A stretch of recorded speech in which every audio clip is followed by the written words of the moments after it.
Ladies and gentlemen, please welcome to the stage, Josh Johnson!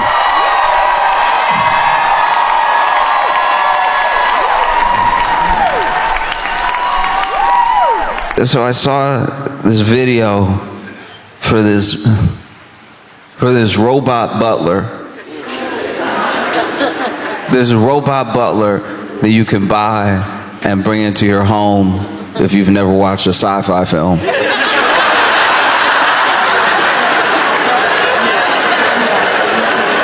Do you know what I mean? Like, if you just avoided all of them, if it's just not your genre, but you're like, ooh, a whole robot. Yeah, let's get him in here. Give him access to all the knives. No, you can. You can do it now. You can order one. It's thousands of dollars. It's very expensive. You could get a robot in your home, do a bunch of like small tasks, chores, things you don't feel like doing. And it's just, it's a whole, it's a whole robot with like legs, arms, hands. They did everything. I don't know if they did toes,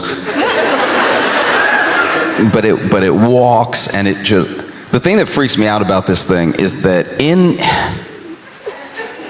the development along the way, I'm not saying every single company that develops every robot does the same thing, but you've seen the videos. Some of these videos have gone viral because every time they get closer to building a robot that has like perfect balance is either stronger or more adept at a task. Every time they do something like that, it goes viral. We see it. They cover it on like the morning news and stuff. And I just know that to get robots to this point where this robot is at now, that they don't just fall over, it took a long time. You used to see these robots where they, tip. That's not fast enough. You're not going to get your stuff in a timely manner. You need them taking whole steps, and they take whole steps, but they didn't have good foot placement, so then they tip into the middle, they'd fall. And so then we started making ones where the whole purpose is that they can't fall, and the way we tested if they could fall or not was we did kick them. We did almost exclusively kick them. And not little taps either, not like a little, here's a little trip for it. You would see people in the video walk up to the robot like, wow! And the only reason you didn't feel worse for the robot is it didn't have a face. This thing,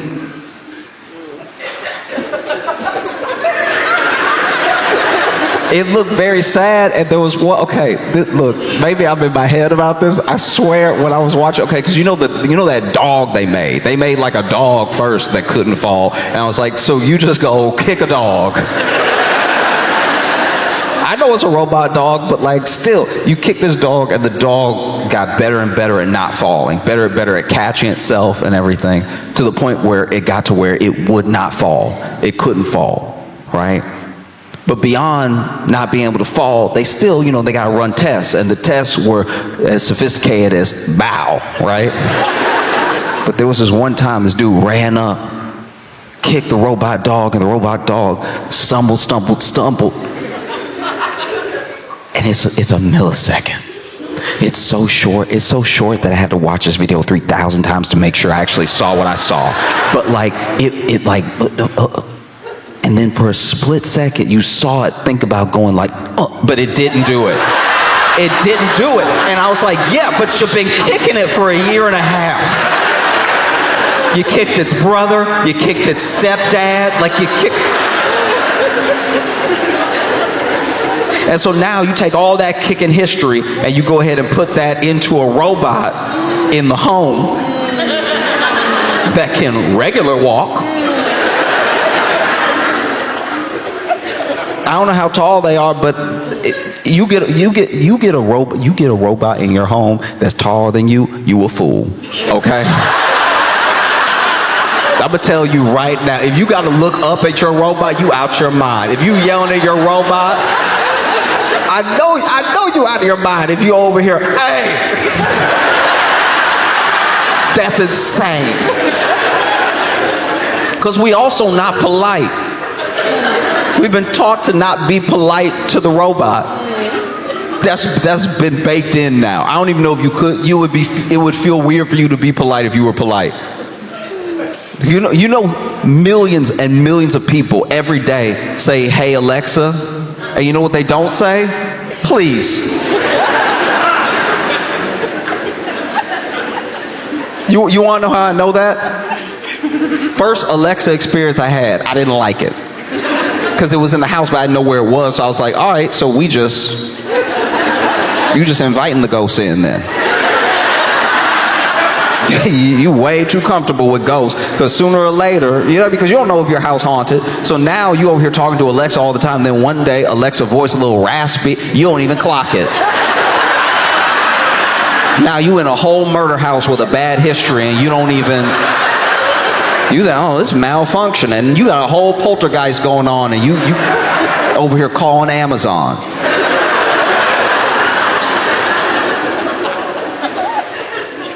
And so then, I go over to my friend's house and my friend's like, oh, hey, we got this new thing. If you want to play some music, just say, hey, Alexa, play whatever. And I was like, hey, I just didn't want to do it. And he was like, no, go ahead, give it a try. I was like, all right. Hey, Alexa, play Kendrick, please. And he was like, why did you say please like that? I was like, I don't know. It's weird. Like, this is weird. This doesn't feel weird to you? And he's like, no, it's not weird. It's the future. I was like, all right, the future's uncomfortable. You know what I mean? I just don't think that's good practice for our interactions person to person. That every day you make demands of something without any courtesy, without any politeness, and then we wonder why people are like rude. You know what I mean?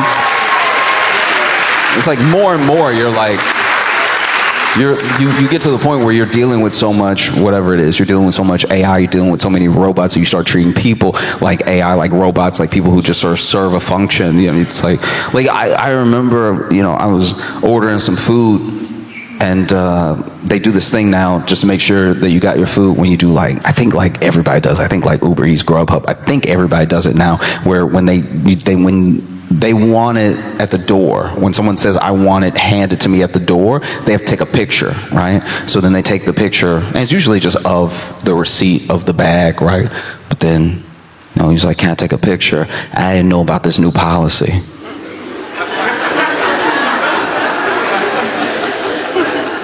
I didn't know. And I'm not I want y'all to know, I don't think I'm world famous or something, but he asked me if he wanted to can I take a picture? And I was like, oh yeah, sure. And so then I got next to him.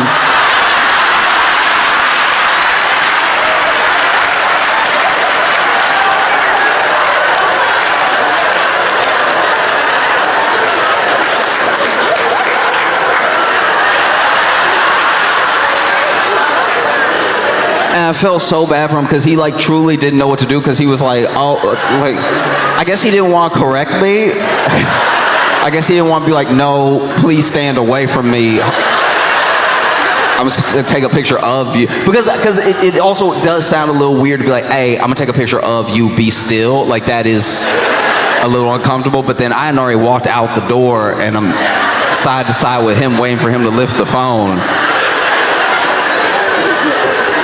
And then this sweet man, just to spare my feelings, turned it on selfie mode. It goes, can you lift the bag up for the picture?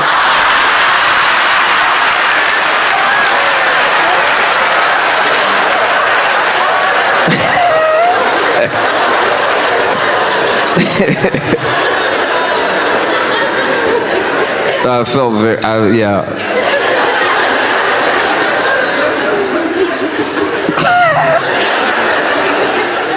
But that is what's happening, is that we're getting to this place where most of our interactions are so transactional, down to the point of just what the service is, that it doesn't feel like we're having a relationship with a person, even a person who's doing you a service. So then, of course, maybe in people's minds, the next step would be for a robot to be there, Do you know what I mean? Like they're doing it with Uber already.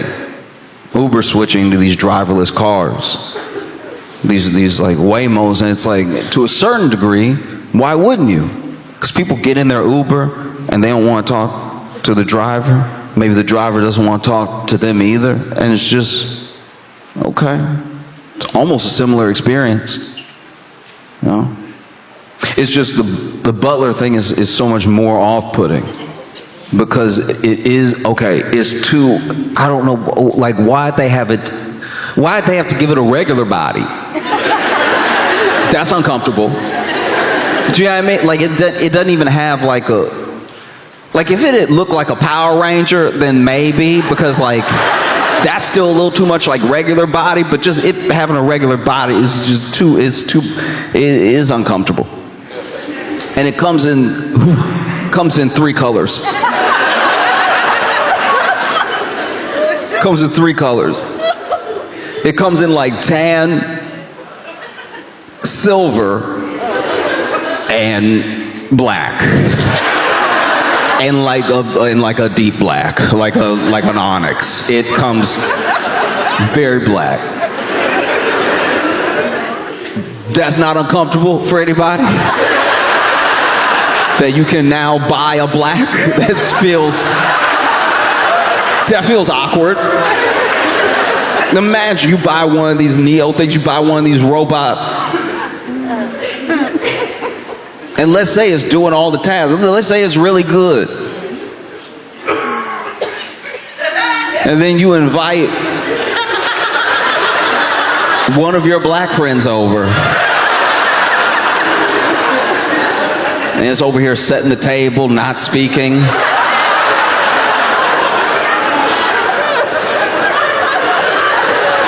What are we doing? You could have picked silver. You could have had silver.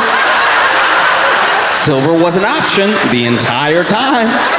And you were like, no, but I would like black. I would actually enjoy it more. Didn't make white. Didn't even make like a fuchsia. And I'm sure you can trace the thinking down to like how people even like their phones. Like people, like that's like a thing with iPhone, like tan, silver, black, right? But this is different. This feels very different. This feel like when you see it, especially, especially you over here giving orders, not saying please, just. It's a bad look. And they do all this testing. You know what I mean? They do all this. I love product promotion for tech, because then the people who made the tech usually want to do the product promotion. That's like a big thing that comes from, fair enough, the world of tech, but mainly like Steve Jobs. Like Steve Jobs is who we look back and we see, wow, the iPhone revolutionized social. Like social wasn't even really a thing and couldn't really become a thing without the way we use our phone. Like there were just these moments when he held up like an iPod, when he held up an iPhone, that you look back at as like, wow, these are like pivotal moments. And because these people are trying to be like him, even if they're not trying to be exactly like him, they also want those pivotal moments for their career. They want to look back and be enough of a trendsetter and be enough of like a social beacon in tech, in communication, that you can look back at their clip and they held something up or they stood next to something and then it changed the world. Like, I understand why that's enticing, but at the same time, you're not great talking to people. That's almost across the board. We've seen, you remember when Zuckerberg was all in on the metaverse, when he was pouring billions of dollars. The metaverse was going to be the future. The metaverse was going to be how we worked, how we played. It was going to be how we visited people and communicated. There was a vision for the metaverse. He spent billions and billions of dollars pouring it into the metaverse, even though it wasn't profitable, even though people weren't integrating it into their lives fast enough for what they were projecting as like people who had people to answer to, you know, shareholders to answer to and stuff like that. Like, he still went all in, and then he did that product rollout. Showing, and look. He tried. Mark Zuckerberg, if you're not aware, does do an imitation of like a person you would talk to. Like, it's almost good. He does as good of an imitation of like a regular person as he can, and then he tried to do that for the rollout. So the day came. He was going to showcase the metaverse, the way of the future, right? And he comes out and he does his best imitation of like a guy. You saw it. You can go back and watch it. He's like, "Hey everyone."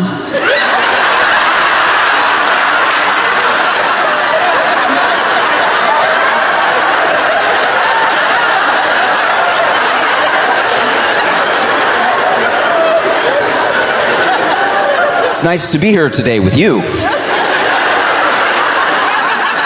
I want to introduce you to the metaverse, and what better way than meeting the version of you that would be in the metaverse? Come on out, Mark. And then the metaverse like avatar of Mark Zuckerberg walks up and does a way better imitation of a guy.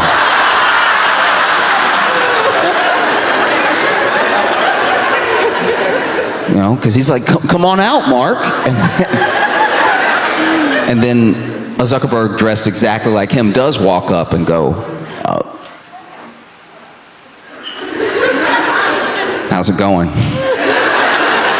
It's like, "Why don't you say hello to everyone?" And you saw Meta Mark be like, "What are you doing? You're making us look bad right now."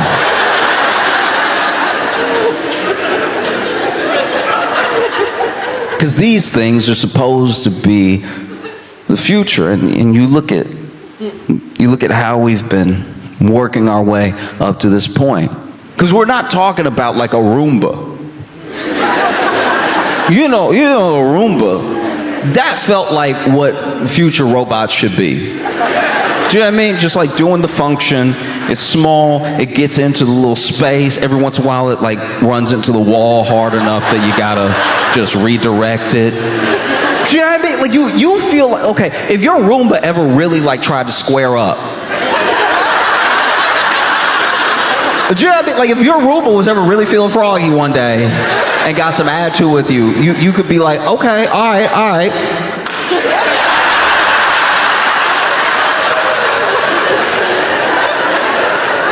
Problem solved."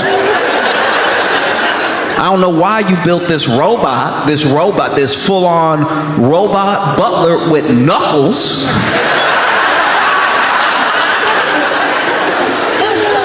Full knuckles. Knuckles and like, okay. It's not like, I saw the back of the robot.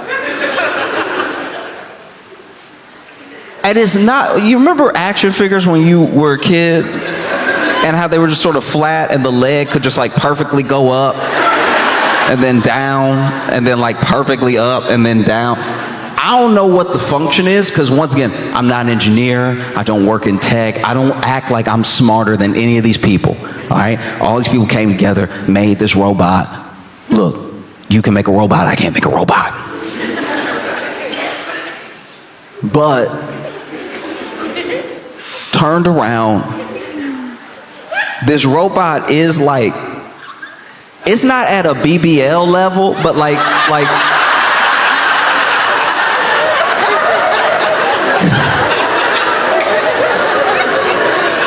this robot is like fully caked up. Like it has cheeks.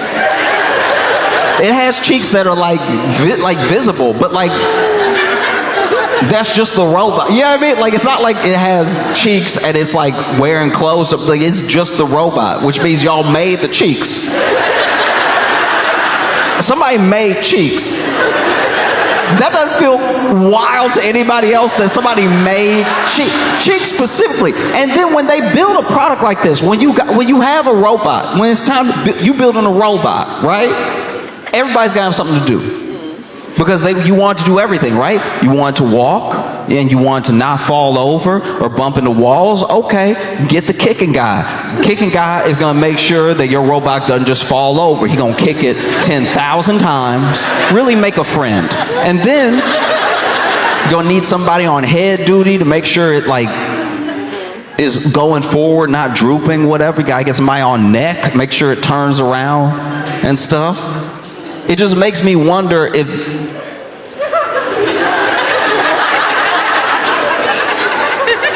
this robot make me wonder if there was just somebody that they didn't trust with the math.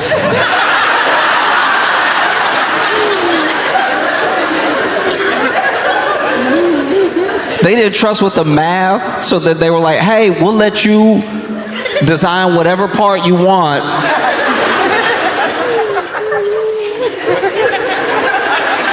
And he got all excited, and he came in on Monday. And he's like, I got perfect right here. And I guess nobody wanted to hurt his feelings. Over there in the boardroom talking about, I guess it's padding technically if it ever does fall, like in a disaster. And so then they set this prototype out with like a real butt. Rest of it does not look real at all, by the way.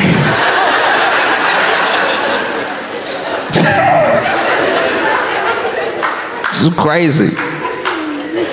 It's crazy because then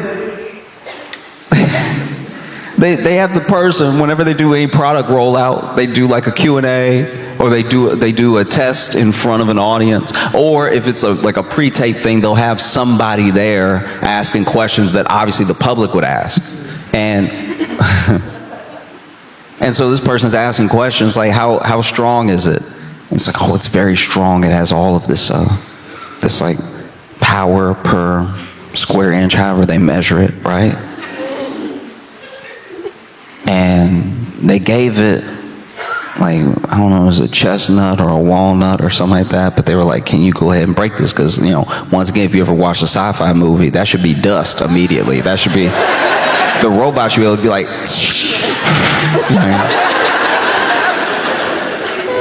and so they, went ahead and gave the robot this nut to break, and the robot was like,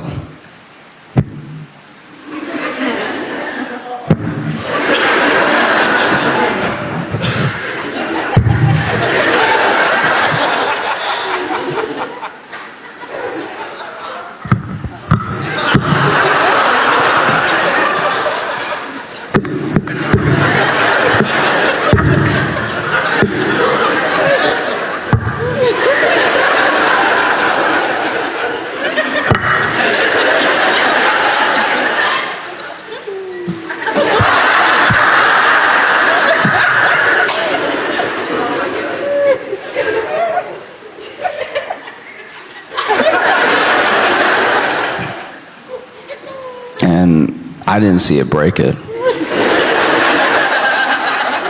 I was like, all right, that actually puts me at a little bit of ease.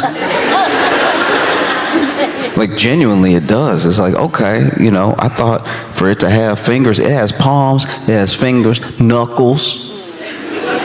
It's nice to know that if the robot tried to punch you, it's gonna be like,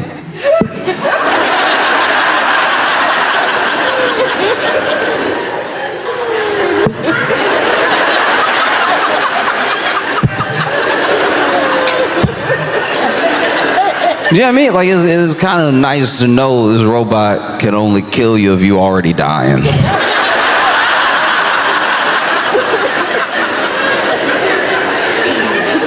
Do you know what I mean? Like, it could squeeze a pillow just enough.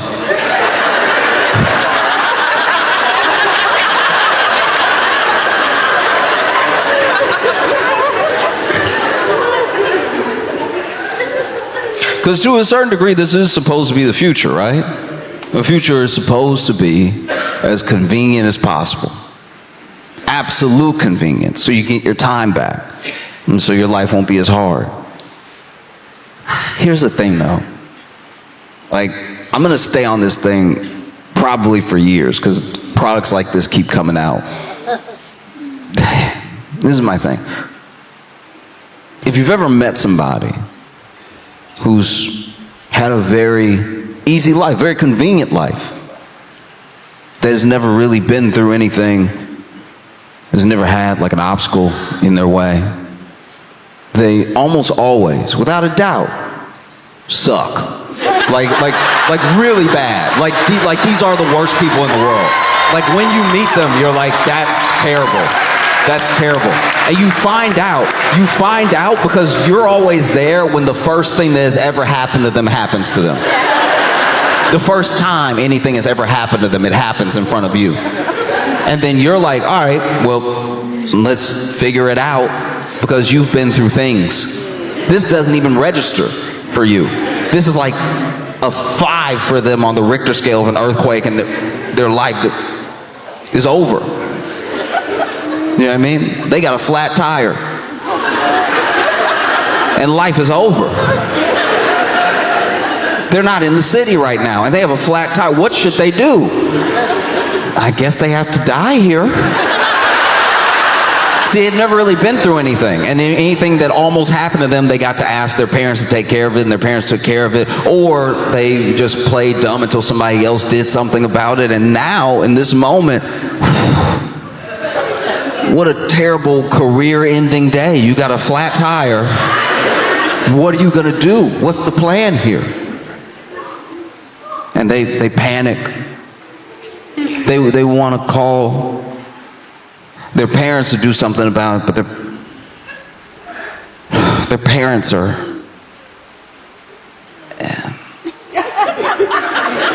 yeah, I mean, their parents are, like, you know, they want to call their parents, but they can't because their parents are vacationing in Greece. And so it's like, they might not even have service on the boat. Like, it's just, what am I gonna do?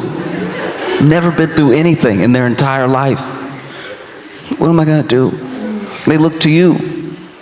And they're like, this has never happened before. This is the worst thing that's ever happened. We're on our way to vacation and catch a flat tire. What are we gonna do? And you're like, oh, do you have a spare?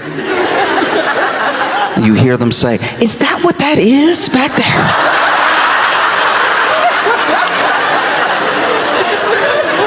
I knew it came with the car, but I expected it to just turn on one day or something. It's just been back there not being a wheel this entire time.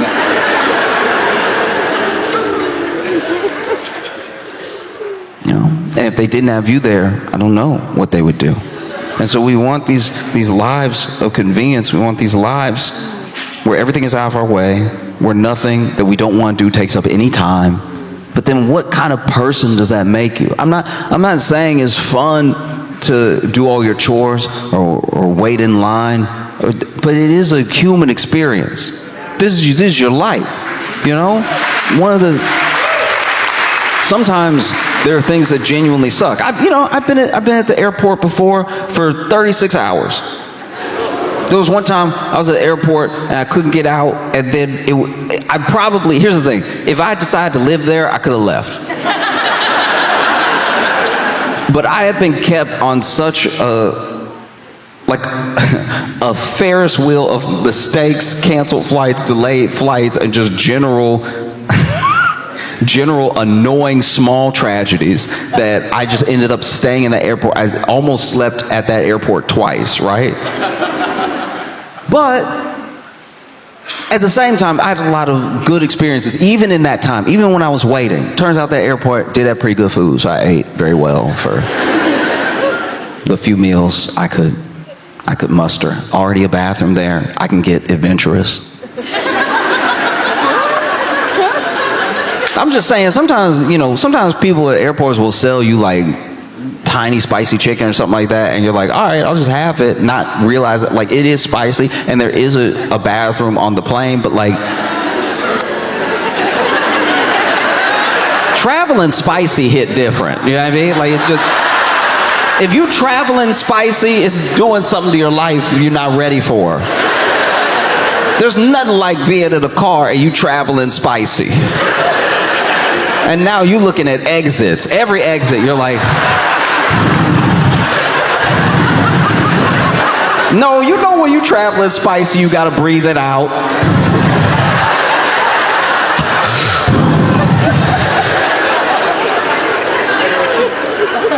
No, traveling spicy is very dangerous. I was able to do it. But that's the thing, is it, you know, when things are happening that are inconvenient or even terrible, and they're happening, they're part of your life.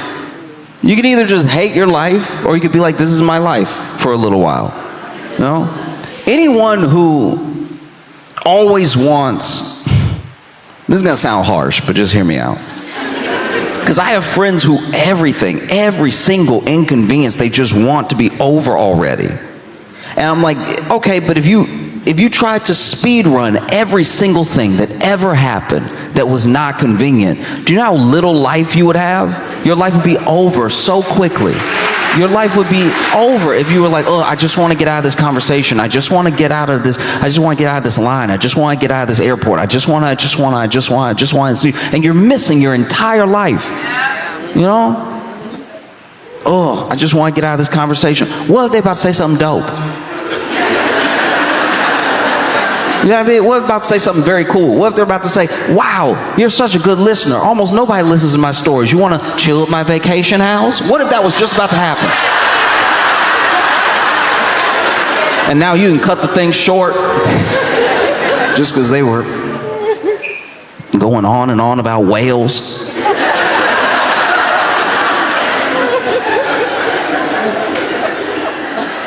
This is your life, you know? All of it is precious, even the inconvenient parts. Because that's the thing, that's all they can really sell you. They can sell you a little less inconvenience. They can't sell you ending your pain. They cannot sell you ending your loneliness. All of the things that matter, all the real things that are real struggles that people go through that actually end up making them very interesting people that you would want to get to know and spend time with. None of these tech people can cure that anyway. So then they're trying to sell you the little bit of convenience that maybe will make you feel like, oh, if I got all this time back. What does time back even mean? What does time back really mean? If you were at your home washing dishes, maybe, look, nobody likes washing dishes. I don't know if anybody likes washing dishes. It's old food, it's kind of nasty. You're like, what did I even have? What did I eat that sticks to the bowl like this? Because whatever that is in me. Is it sticking to me the way it's sticking to the bowl? That's crazy. I don't know if I'll ever get rid of this. If I can't get rid of the stain, then, ooh, my insides are stained right now. Sure. But I think it is such an important practice to appreciate all of these moments in your life. So often, we're trying to be distracted from the thing that if we focused on, we might enjoy.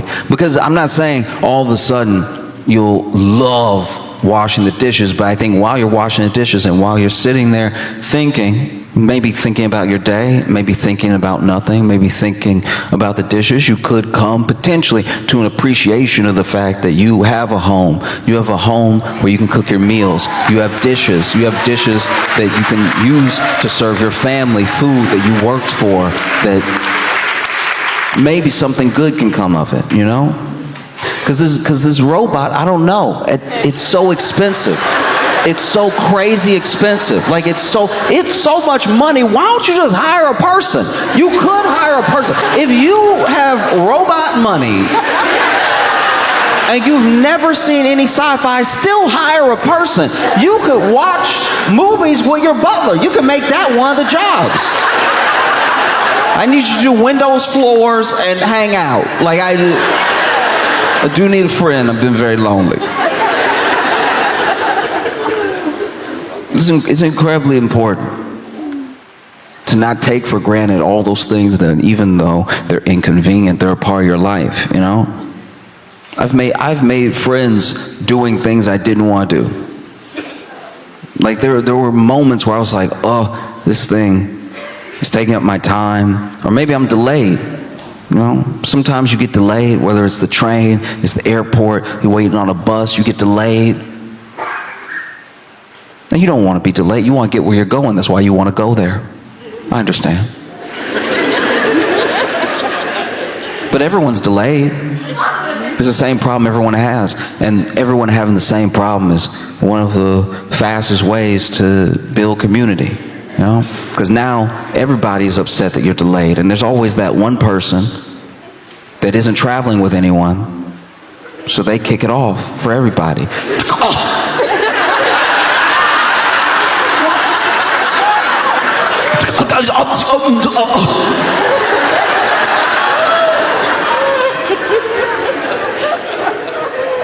I'm sure they seem upset. They seem upset. But I think they're having this outburst because they don't have anybody to turn to be like, can you believe? So then they turn to you. Can you believe? They turned to me and they were like, can you believe? And I was like, no, I do believe. Like, I don't think they would do it as a prank.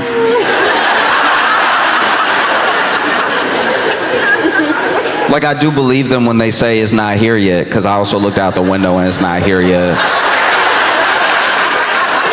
And I don't think they like hide in it. You know what I mean? Like,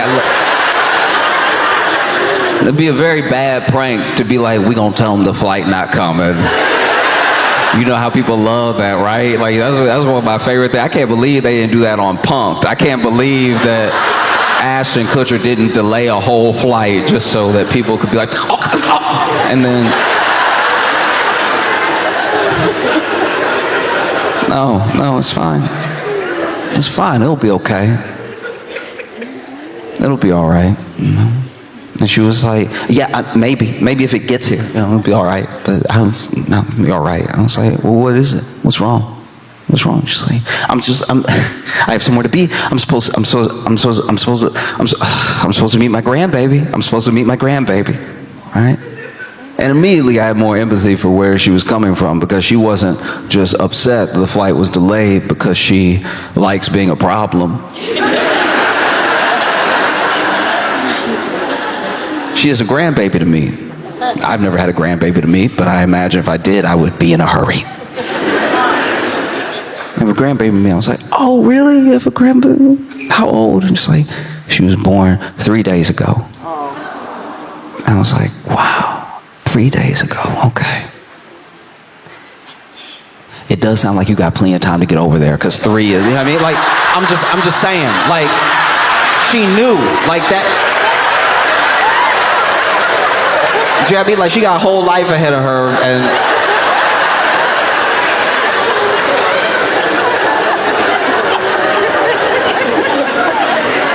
I think it'll be fine, you know.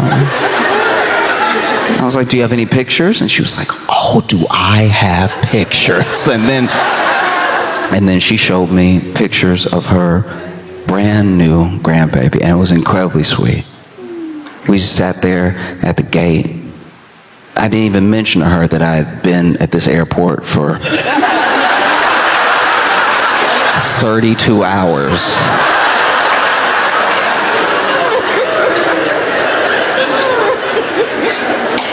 And she was showing me pictures of her grandbaby. It was incredible. I just think that a lot of things could be missed out on, you know, with this robot, because even the duties, even the stuff that it's supposed to do, that's stuff that would be great to do with your people.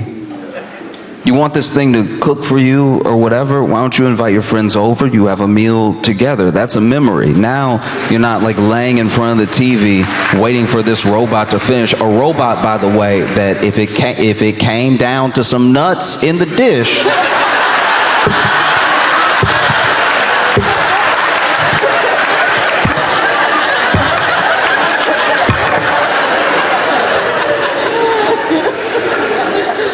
Because even in the product rollout, they had this. I guess they had this journalist ask the questions we would ask, and so one of the questions was, well, how do I know, you say this robot can lift whatever, like 150 pounds over its head. How do I know that it's not going to kill me in my sleep?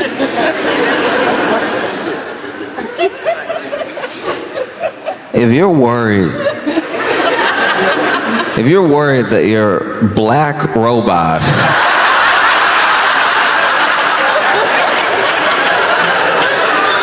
is going to kill you in your sleep, do you know?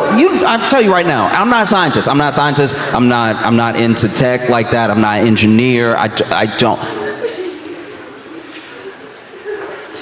The number one way to not have your black robot kill you in your sleep is to not have a black robot in your house at all.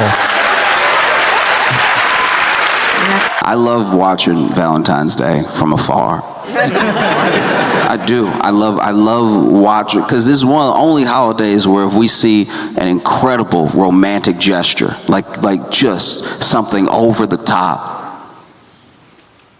we assume he did something wrong. Like that's you never see a dude with 50 balloons and go, that's so sweet. You usually are like, yeah, he down bad, huh? No. What I think is cool is that with time, Valentine's Day matters less to the couple. Like initially when you start out, those first couple years, maybe even 3 years, this is tense. You want to make sure you make it this amazing. You got to show them how much you love them. You got to be thoughtful. They said something 6 months ago. I remember. That's the gift. And with time, that all starts to fade. I've watched couples older than me for a long time. I used to work at a restaurant, and while I was there for a little while, I was the bar back. So I wasn't the bartender, but I went and got ice. I went and just helped prep and stuff like that. And back when I was the bar back, I'd see all these couples that had been together 10, 20, 30 years, right? And it was amazing how little Valentine's Day meant to so many of them. Like at all. I don't know what year it is, but apparently there just comes a year in your relationship where you look at each other and go, are you tired?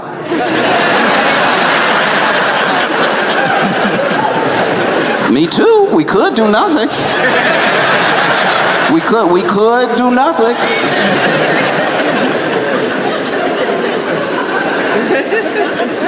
Those first 3 years, you don't even suggest it.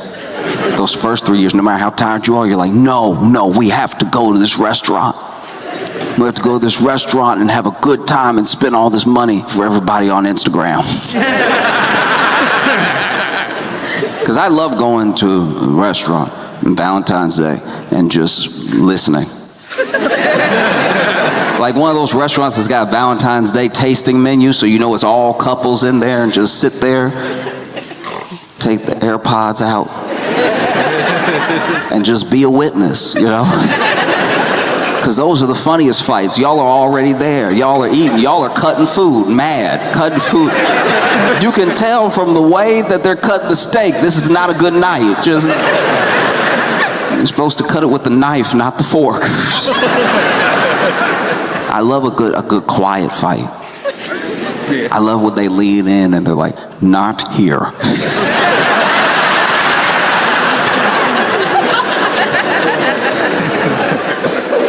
One of the couples that cracked me up the most when I was a bar back was this couple. They had been together like 30 years. And you ever meet people who are a perfect mismatch? Like, I don't know why they were together, because all they ever did was fight, but they loved it. They loved fighting with each other. They found their worst enemy and they married them. Like, it was incredible. They clearly were having fun fighting. They'd be laughing while they were fighting, just laughing at how bad the other one was getting. They would go tit for tat. It was beautiful to watch. I was like, this is real love. And one time he told me the story, he was an older fellow, and he told me the story about how mad she got one Valentine's Day. They had been together for 8 years, and he didn't do anything for Valentine's Day. She was very upset. She was very mad at him. And you know, he's older than me, he's got more experience, more life experience, but I was like, I mean, bruh, you didn't do anything. Like, I mean, I think she might be entitled to be mad. You know? And he was like, no, she doesn't get to be mad, all right? She doesn't get to be mad because 3 days before Valentine's Day, I gave her my kidney.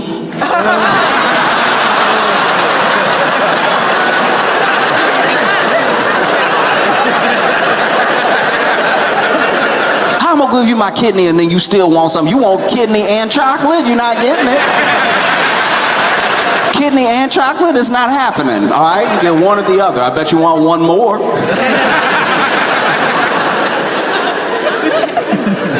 I remember the first time he told me that story, I was floored. I was like, yeah, it does seem unreasonable.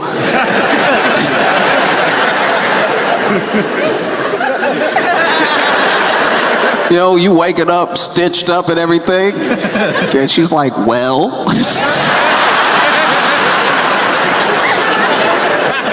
Nah, it does feel crazy. A whole kidney too, man. And you know, y'all in love, y'all are donor match. It's hard to not do it. You kind of have to. You know, I want to be with you forever.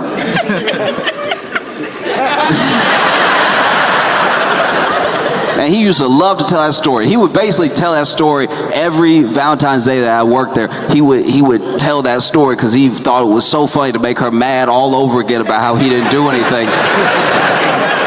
Because then she would kind of get mad all over again, and we're like she would get madder because she knew he was only telling us because we would be on his side because he gave the kidney, which is a pretty big deal.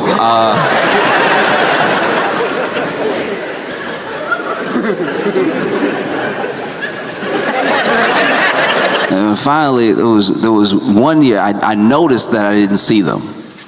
Right? And I just thought about them. Like, I didn't have their numbers or anything, and we were just talking, passing and stuff. And the next year came around, and they came in, and I was happy to see them again because I only get to talk to them when they're there, and they're always very entertaining. And he started in again. He started in on the story of how, Valentine's Day gave him kidney. And then she was like, well, I don't want to hear about that kidney stuff anymore. Because last year, smiling, she says, this last year he got in a car accident. He got in a car accident. And guess who needed blood?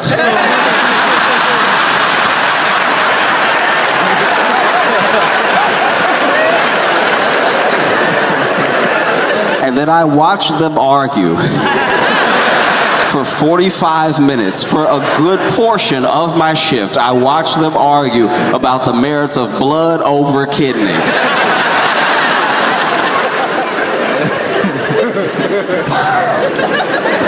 It's like, I don't want to hear about that kidney anymore. I gave you so much blood. You full of my blood now. I've been watching the Winter Olympics, and wow, this one's been a mess. I don't even know how many medals we have, to be honest. Like, I haven't been following that at all. I've just been following the catastrophes. Like this dude, okay, there was this athlete, he won bronze.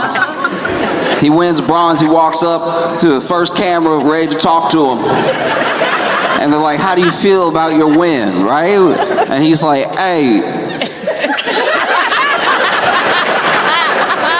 this is something I gotta say.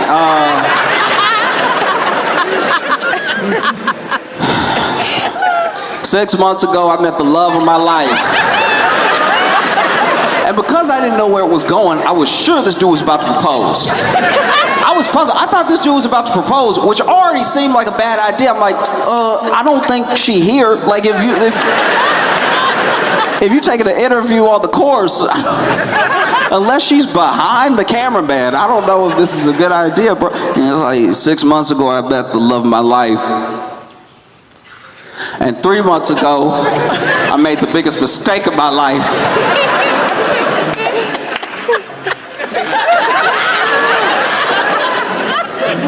It's like, all right, what does this have to do with athletics?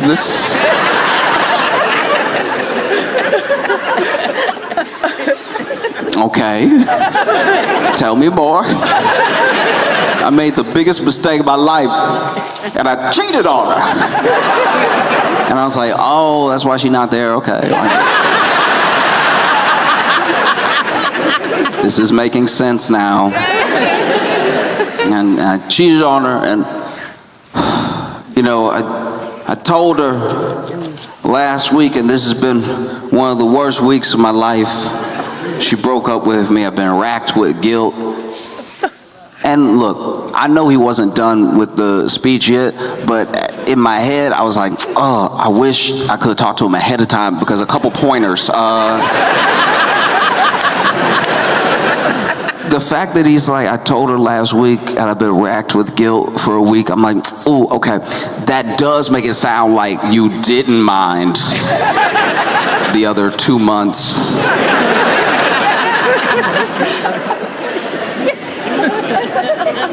And he's like, I don't even know what this is gonna accomplish. And in my head, I was like, nothing. But I was trying not to interrupt him in my head and just listen to the whole thing. He's like, I don't know what this is gonna accomplish, but I just hope. And he started crying, and I was like, oh, okay. Look, listen. As men, we should cry more. We should be able to cry openly. But when you did something bad, and I don't know you, and you're telling me you did something bad as a first impression, and you start crying, it does not make me feel anything for you. Imagine if you're meeting someone for the first time. You don't know each other at all, haven't exchanged names or anything, and the first thing they say to you when you meet them is,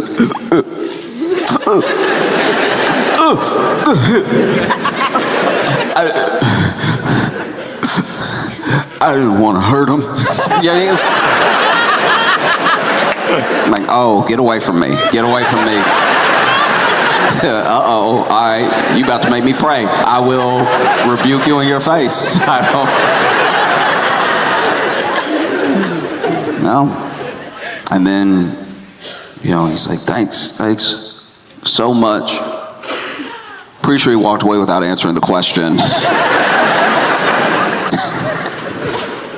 And then I saw news reports of it, where they were like, the bronze was won by the biathlete who then went on to proclaim his love for his girlfriend that he cheated on. And I heard that, and I was like, why does it matter that he's bi?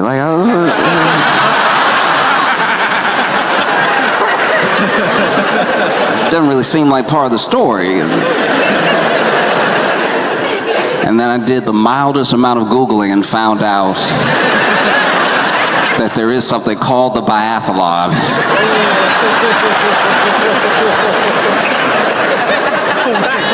That's my bad. And he had asked a question about it later at an official press conference, and they were like, what was that? What was that at all? Because that, I mean, yeah. Did she call? And he was like, no, I haven't heard back. I don't even know if she's seen it. And in my head, I'm like, bruh, she saw it. There's no way. This is...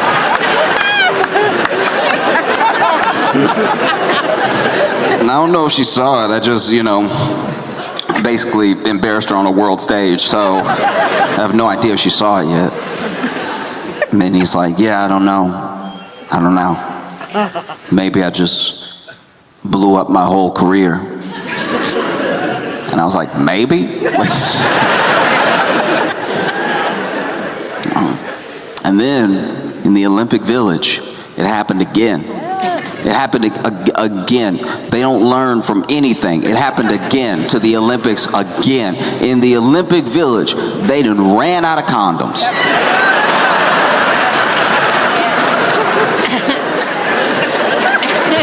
I don't even know who's at fault anymore. I really don't. They had thousands. I don't know who's at fault anymore. If it's the, International Olympic Committee, or if it's the athletes. Like, at a certain point, I think you're eating them. Like, there's no way. Yo, there's no way. What a dumb scandal to have. And then you let the athletes tell it, and they sound so, when they've talked to the reporters, I understand that a lot of what is being said is being translated into English. I get that. I understand. But you have to understand that in any language, some of the word choice is sounding very desperate. It's like, people have been quoted like, we don't know what to do.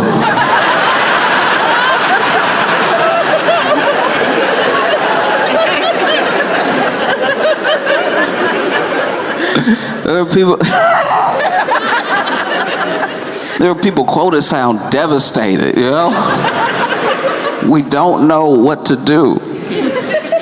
That's amazing. It's brought us to a screeching halt. These are, man, incredible. And it makes me wonder, like, when? Aren't y'all tired? I try to give respect to every Olympic event that takes place, because it's something that I don't do at a world-class level. But at the same time, y'all clearly got a lot of energy afterwards. Like, I'm starting to think that skiing is just like falling right. Like, if you could just fall forward standing up just right, maybe it's not as exhausting as I thought. Because I've been watching the Winter Olympics. I saw that cross-country skiing. Why?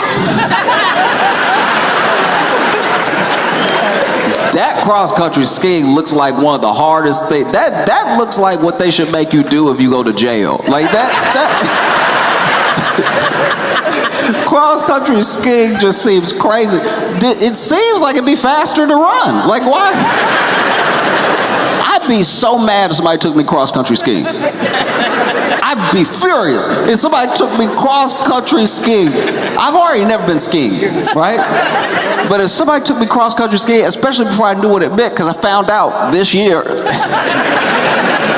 Because I'm assuming every skiing competition is just like a varied amount of like, whoa.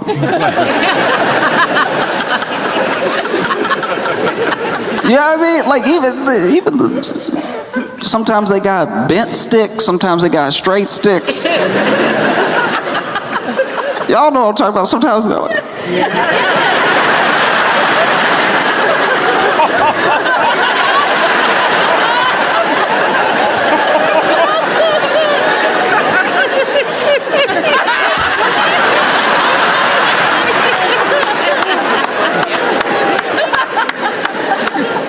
That's already scary enough. When I see them flying down a mountain, I'm like, that's something that I think I'm good. You never want to say never, and you never want to say I can't, but I can't never do that. That is for them specifically. Everyone who wants to do it. Because when they fall, the snow doesn't even look soft. It looks like they fell on a bunch of white rocks. And so if someone took me skiing, and they were like, yeah, we're going to go cross-country skiing. I'm like, wow, the mountain's that big?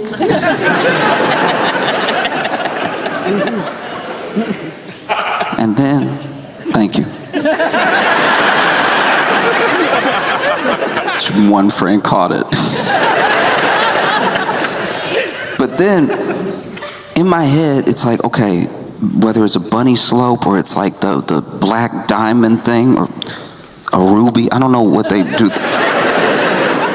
there's a certain amount of like slope, and then if you fall, it's a certain amount of pain and injuries. I think if you fall at the end, you fall fast, but it's only one fall. If you fall early, you're gonna be falling for a while. I've watched people, cause look, I've done shows out in like ski resort areas before. So in the distance, I've seen people fall, and wow, the beautiful dust clouds people make as they fall down. The skiing, the only thing that when you fall, you look like Tom and Jerry. You look like, I don't even see you, but I assume it hurts. Wow, just bust. And so if somebody took me, I'd be like, okay, all right, you're gonna have to get over a little bit of your fear of heights. You're gonna have to get over a little bit of that fear of maybe going a little too fast. You're gonna have to work on your angles, you know, being agile and everything. And then I show up and I'm like, all right, I'm ready. Start me on something a little slow first, so that way I can... And then they tell me, oh no, you don't have to worry about any of that. No, we're going up.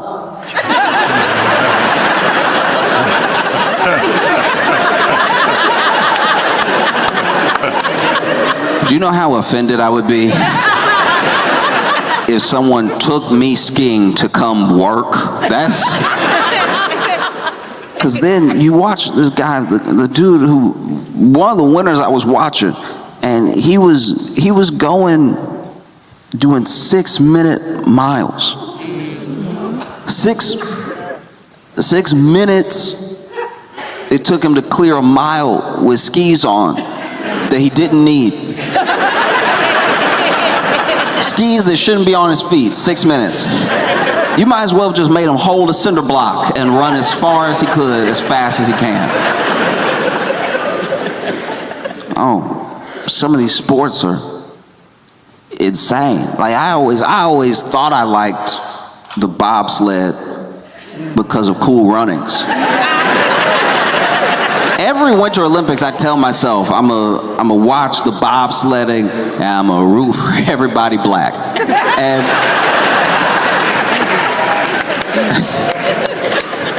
And it's not until you see a bobsledding accident where you're like, oh yeah, maybe nobody should be doing this. Maybe you might as well be in a gun if you were gonna bobsled down. I knew they were going fast because they go so fast past the camera, but it's not until like one, I don't know if y'all saw that one accident where like one dude was fully in, and then the other teammates were running, and then one of them, and then his foot went up and he flew backwards, and the other dude, I think he got dragged for a second. And I was like, nah, I'm good. Even the curling this year has been phenomenal. I didn't know I would root for curling this hard. See the American curlers, they're doing crazy things. I didn't know that I could get so obsessed with like the technique, which I know nothing about. But there's just, once you're in it, once you feel like you're immersed in like the sport, you don't need to know the rules to get very upset.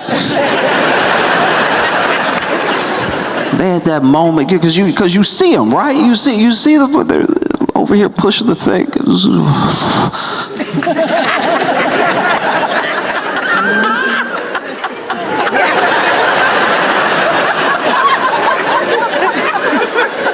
Then they start yelling instructions. They're like, curl, curl, curl. And look, I still don't know what that means, but I'm assuming he means like sweep, sweep, clean it up, clean it up. Could never let me on the team. I'd be yelling all types of just ignorant stuff like, it's dusty, it's dusty. Polish, polish.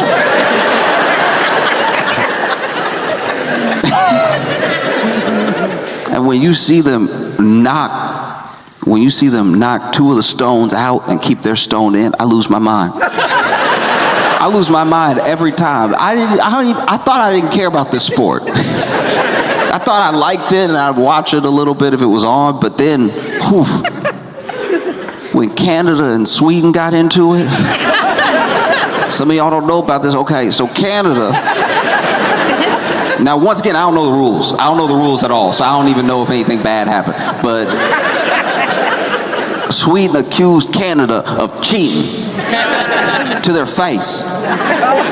And then this Canadian dude, he had the rock and he was over here. And apparently when you let go, you're supposed to let go. Nothing else supposed to happen, but he went, like, it's like looks like he did a little pluck, you know? Just give it a little extra. And this dude from Sweden, he's like, oh, okay, I guess that's what we do. I guess we're allowed to touch the rock after we push it and everything. And then this dude from Canada had way more bass in his voice than I'm used to. This dude from Canada was like, who? Who, me? Lost it, started cursing at this dude. I was like, man, you would never thought Canada and Sweden. Canada and Sweden ready to go to war over curling.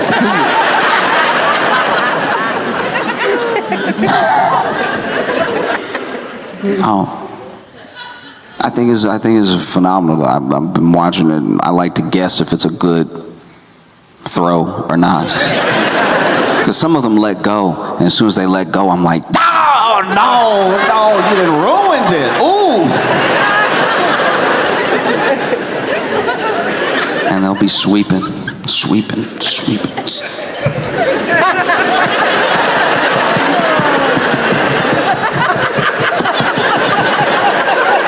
How do their arms not get tired? Those forearms must be on fire. I had a friend who started curling just for fun with his friends, and I was like, man, I know he must be trash at it. I knew he had to be bad. I didn't even see him play, but I knew he was terrible because his apartment was so dirty. I was like, you're not even getting the practice in that you should be. This is the easiest practice. I mean, there's some right there. There's some dust right there. You're not in love with the game. That's your problem.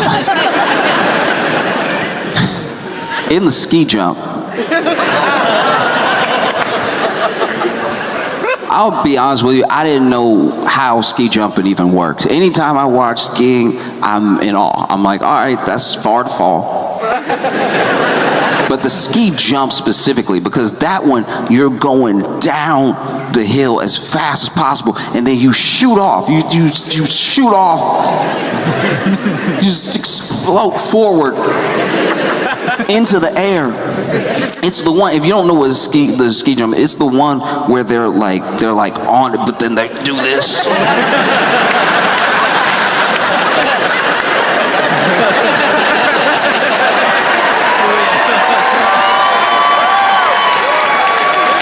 And they do it for so long. In my head, there's no way they're not screaming. Yeah. There's no way you don't do the ski jump and the whole time, ah!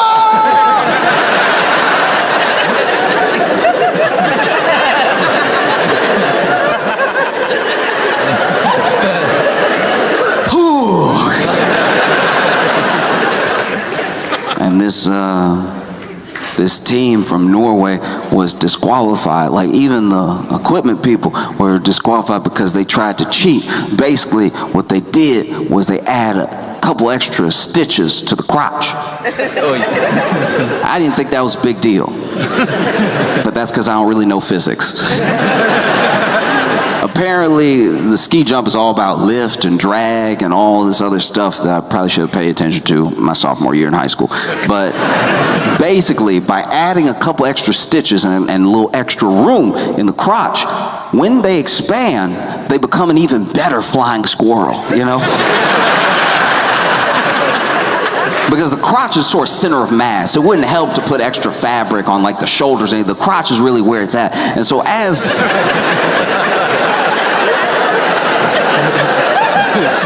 they're flying, they hope to like create a little bit of a parachute, like a little extra parachute by adding stitches to the crotch. Because they said that even adding like a couple of centimeters could translate with all that speed and with all that extra lift and with that much of a difference in drag, a couple of centimeters could end up being like 10 feet. Ooh. I know. I know. I was blown away. In my head, I was like, why don't they just like eat more and then cut weight right before the event, you know, lose a couple pounds of water weight, and then you got a whole bag.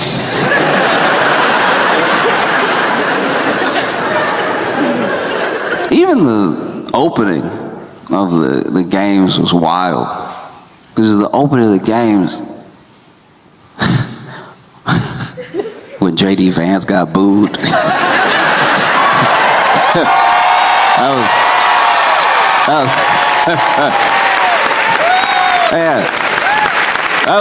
that was hilarious. Because here's the thing. I can tell you, as someone who's been on stage, that initially, when you're getting booed, it's very hard to distinguish boo from woo.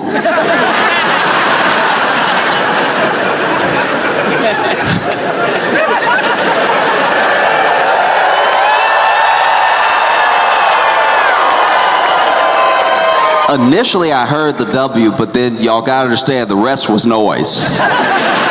And so I'm sure, you know, J.D. Vance showing up, and then they wooed for the people from the U.S., right? They wooed for the people from the U.S. representing the United States.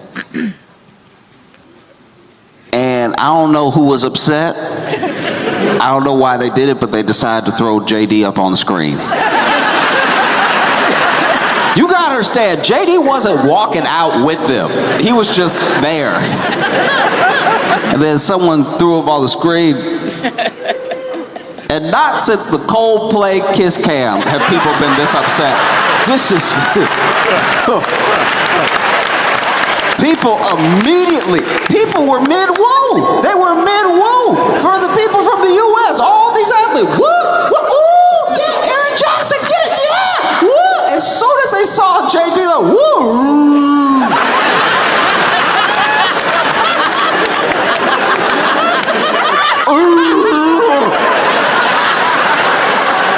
Because you gotta understand, there's also no elegant boo. There's never a boo that, like, it gets the point across. There's never a boo where you're like, boo, boo.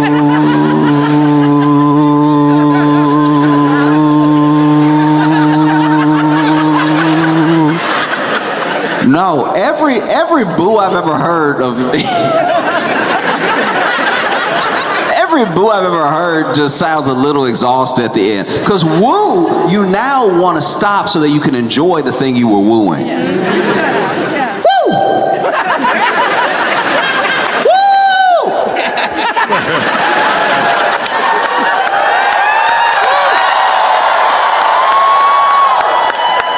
Boo, you don't even know what you want to have happen next.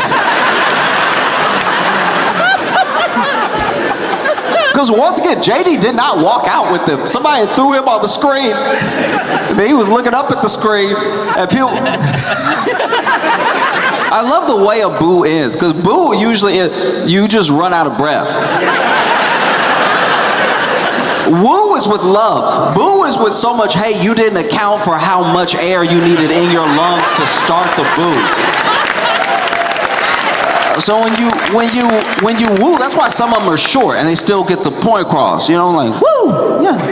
Wow. Wow. Boo. Boo.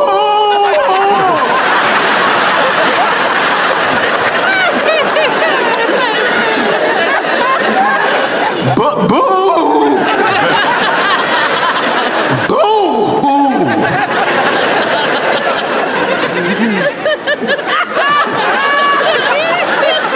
And then they interviewed JD afterwards about being booed, which I was like, come on now.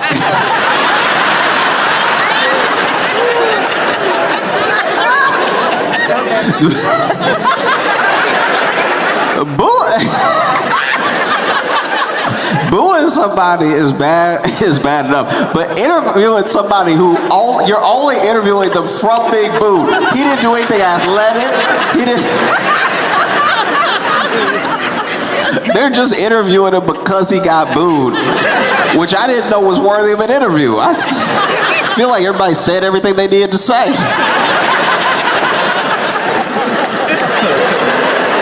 We saw him get booed. Imagine the reporter that's like, I gotta get the scoop. Like,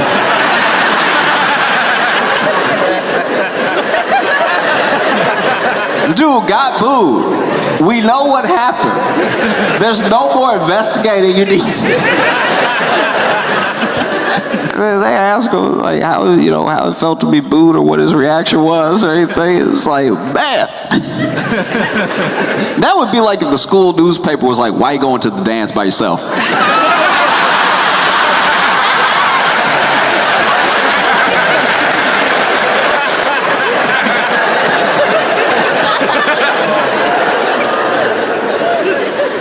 No, interviewing somebody that just got booed is up there with like when Joe Rogan used to interview fighters who had just been knocked out. It was like,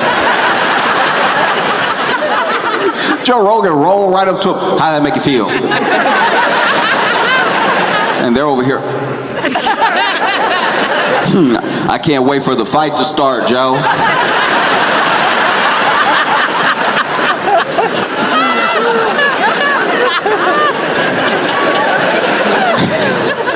Let me at him. No, they interviewed JD. JD was like, well, this is the Olympic Games. It shouldn't be a place for politics. They should focus on their country and making their country great at everything. And I was like, man, you're not good on the fly. Like you can tell it's really bothered you. You seem shook.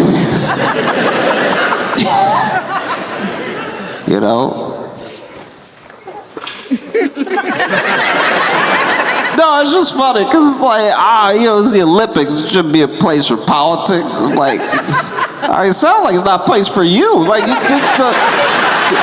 politics aside, the world is there. Look, I haven't always done well on stage. I've had some bad reactions before. I've never been booed by the world.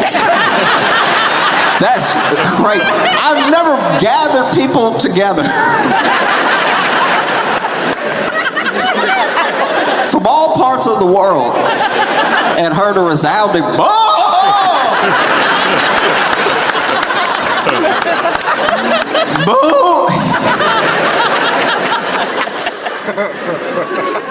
That was crazy. Cause then you stand there, you JD Vance, and you can't even. You can't go anywhere. If you leave, they'll woo. Like you have to.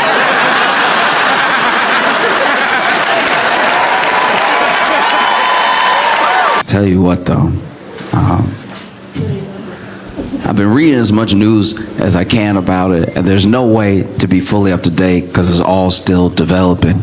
But they really won't let us have or not have TikTok.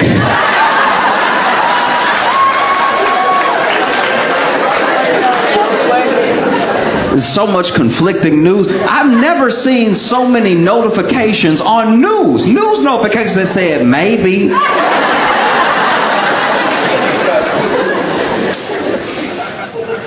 No news is solidified. Do you know what I mean? Like, is TikTok banned or is it not? Because it's like not right now, but it's not right now the way TikTok feels like how I used to pay my light bill. Do you know what I mean? Because it'd be low, but I'm like, they gonna shut it off. I gotta get together, they gonna shut it off. All right. And then I call them up and be like, look, if I can get you $45 today, how much light will that get me? And like, well, your bill is past due. So past due is past due. We got to shut it off as past due. And I'm like, but it would be less past due if it was $45 closer to not past due, right? And they're like, sir, it doesn't really work like that. I'm like, it works however you work it. Come on, I need to see. Because there was this looming ban, and then the Biden administration, which is wild. Both, at one point, Trump didn't want TikTok. Trump was like, I'm going to ban TikTok. This is years ago, but he was like, I'm going to ban TikTok. And then not much really happened with it. Then they actually passed a bill under Biden where they were going to ban TikTok. And then it was looming for months. And it felt like nobody was really talking about it. Not no one as in absolutely no one, but just the news and stuff. There were other things to cover. And then it got close. And then it got to yesterday. And it was gone. And it was gone early. It was supposed to be this morning that they cut it off. And then last night they were like, let's be safe.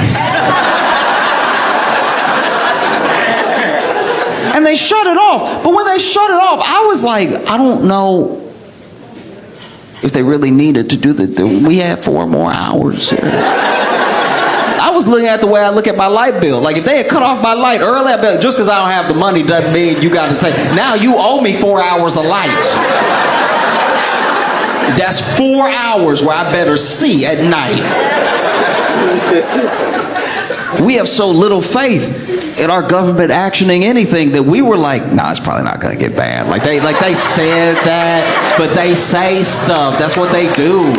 They just be talking all the time. You ever watch C-SPAN? That's just them talking. And then they talk and they talk, and then they're like, no, we promise you'll have health care eventually. And then we're like, well, it still hurt and it's infected now.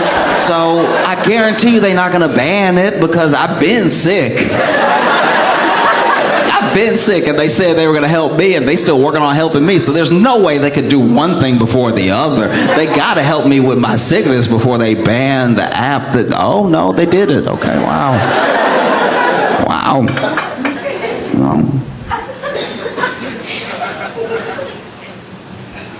It also comes down to what people use the apps for, because they all serve a different purpose. Lots of people have everything, by the way. Lots of people have all the platforms because they use them for different things. Even if they post the same thing on everything, they get different things out of it, like different feedback from the different communities that are on all the platforms, right? Because every platform has a different function. You go Facebook. Facebook is general life updates, but in a major way. It's when paragraphs worth of stuff has happened to you. And there's pictures too, but the pictures usually go along. Usually it's somebody quit their job, so they post a picture of a sunset, and then they just talk about everything their job ever did wrong to anybody. Really air out the whole job in the post. Twitter is mostly for when you hate something. You mostly bring what you hate to Twitter to get other people mad about it. I've had good days, and then I accidentally opened Twitter, and I got mad about a whole host of things that I've never thought I would be mad. I didn't even know it existed until I read about it on Twitter. I don't even know if it's real. It could be a lie, but I'm very angry. It's so bad on Twitter that Elon Musk was like, we gotta start being more positive, y'all. The richest, trolliest troll of all time was getting lit up so hard. He was like, y'all, kindness is the way, though. Not the more I live, the longer I live, the more I can tell that positivity, that's the stuff. Instagram is in an interesting place right now. I'm sure everybody has a different algorithm, but Instagram been a lot more butts lately for me, and all I really do is like look up pictures of Shiba Inus, and so I don't know where they're getting Shiba Inu and then just ass from that. But we are where we are. You know, Reddit is a huge platform that doesn't get enough credit for being like in the top 5 of like used platforms. You know? And on Reddit, that's where the secrets come out. You find out stuff on Reddit you didn't think was humanly possible. People will tell you stuff on Reddit that either happened to them or that they did where you wish that there was. You know how people said for a long time Facebook wouldn't do anything about it? For a long time, everyone was using Facebook. So this is talking about like when I was in like high school, college, everybody was using Facebook, and they were like, why can you only like stuff? You should be able to dislike stuff. You should be able to, and they finally added all the emoji icons for the different reactions to a post. On Reddit, when I'm reading sometimes, I deeply wish that there was just a police icon, just so I could be like, all right, that is jail. That's jail. Because the amount of jail-worthy things that get admitted on Reddit is truly astounding. The level of honesty coming out would make a detective shudder. Sometimes a detective is in the room hearing somebody's confession, and all the detective posts under it in the thread is, that's crazy. Like, this is your job, sir. There are bodies to find.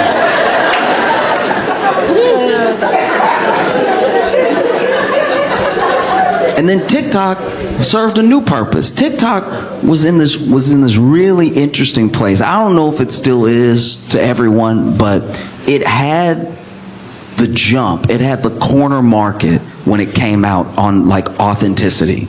Yes. You could blow up on TikTok by being yourself. There was no like algorithmic thing that you had to figure out. Some people went that route. Some people were like, oh, you know, you have to have a flash on your video in the first 2.5 seconds. That'll make people blink, and before they know it, they've been watching for 10 minutes. Like, there were all these posts about how to get people on your page and keep them there and get followers, stuff like that. But mostly what people were won over with and how followings grew was people just being themselves. In fact, people on TikTok didn't like a polished look. That was like a real separation from the rest of social, because everything else, whether it was YouTube, Instagram, Facebook, even Reddit, when videos were posted to a degree, people really got into the production quality, because for so long all we had was Hollywood. Those are the only people that could make things that looked good, that were entertaining. And so then when it started to break out away just from Hollywood into the masses, and if you're very talented and you know what to do with a camera and you can tell a story, now people are watching your thing because it's Hollywood quality. But TikTok came along and people liked that it was messy. They liked that you were just in your room. They liked that you were just talking to them. Maybe your mic was a little off. The amount of people who post TikTok have a camera in their car to talk to the world. That's a TikTok thing. Instagram didn't have that. If you tried to talk to people on Instagram from your car in a video, telling them your thoughts, your feelings about life, you go back before TikTok blew up, you try to do this in your car on Facebook, people would be like, oh, you mentally ill, okay. I didn't know. I had no idea until you started talking about your breakup in your car. Like I was in the room with you, but I'm not. Like, TikTok invented all that stuff. Like, I'm not saying that there weren't people who were posting and streaming and doing stuff everywhere, but I'm talking about making it normal, right? That was a TikTok thing. And even if you have the same piece of information, you post it to the platform with different expectations, you know? Let's say you got engaged and you tell everybody on Reddit.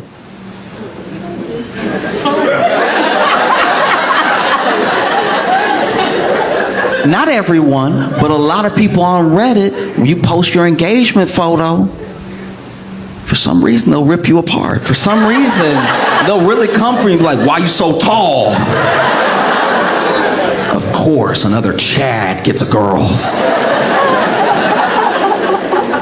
I mean, because people on Reddit, they can be incredible and they can be ruthless. Like any app, all of them. But Reddit, people have a special talent for getting in those feelings, you know what I mean? Like, you'll just post a picture of your hand with the finger, with the engagement ring on it. Why your finger's so fat?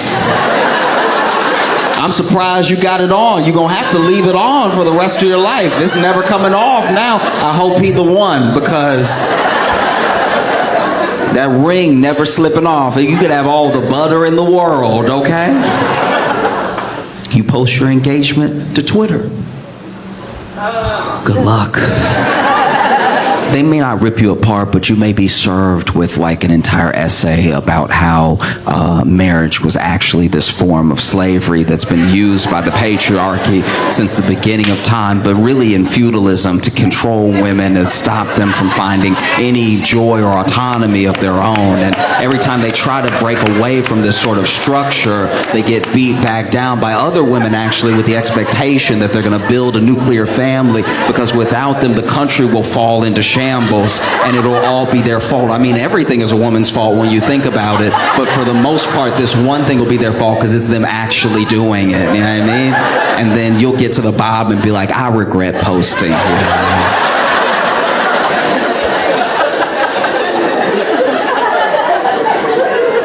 You'll post your engagement to Instagram. Instagram, I'm not gonna lie, that will be one of the better places to post, but it will be filled with a lot of fake love.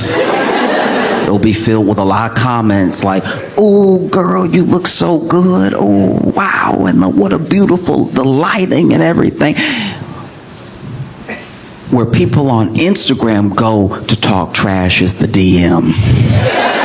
You know what I mean? So everything they would have said to your face on Reddit, they say behind your back in the DM after they post, and they give it a like and they comment, ooh, you two were meant for each other. It's not gonna last.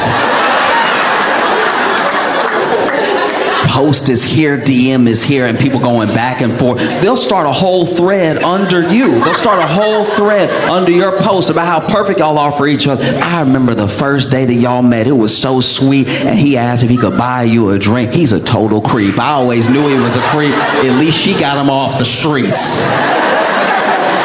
It's just wonderful that your love has lasted so long. Y'all been together for 4 years. That's incredible. What a beautiful relationship. I'm surprised it took him this long. Yeah. One time, I had a friend get engaged, and sure enough, they posted to Instagram. The whole thing was going down. It was all happening, right? It was all happening. All the love, all the likes, all the you know, like when the emoji is the yellow emoji, but the eyes are hearts and the mouth is way too wide. You know what I'm talking about? And it was all of that. And then a thread got started with these two friends just gushing over the pictures and how they looked and how cute it was because he brought the dog. And then it was like him and the dog were proposing, like, be part of our family. It was so sweet. And then at the very bottom, they must have mistaken the post for the DM, because the very bottom, one of the friends was like, bitch.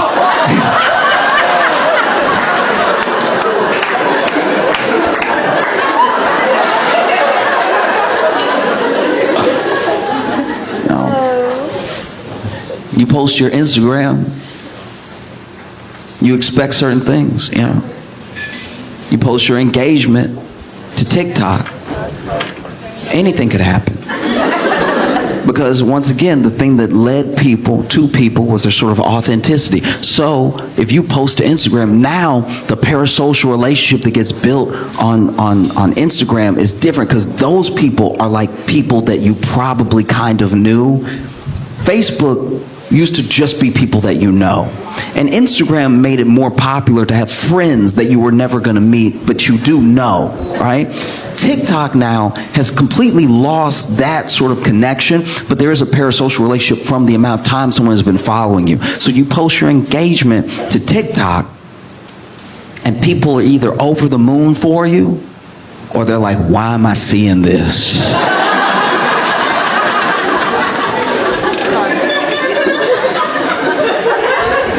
What's so special about your love that's on the For You page? Like, I'm not really digging this at all. It's either people who have watched you make TikToks about going on the date, about meeting the person, about dating the person, and then now you're engaged and they feel like they're there with you because they've watched you over this 4-year period. Get close to a person, start to trust them, talk about love, talk about relationship, and now you're engaged. It just feels like this moment that everyone's having together, right? Maybe you're pregnant. And you post your pregnancy announcement to Reddit. Yep. You post your pregnancy announcement to Reddit, and Reddit is like, good for you, I guess. Glad that you found somebody to bring somebody into the world with and stuff. Good. Happy for you. Here's a picture of Pikachu for some reason.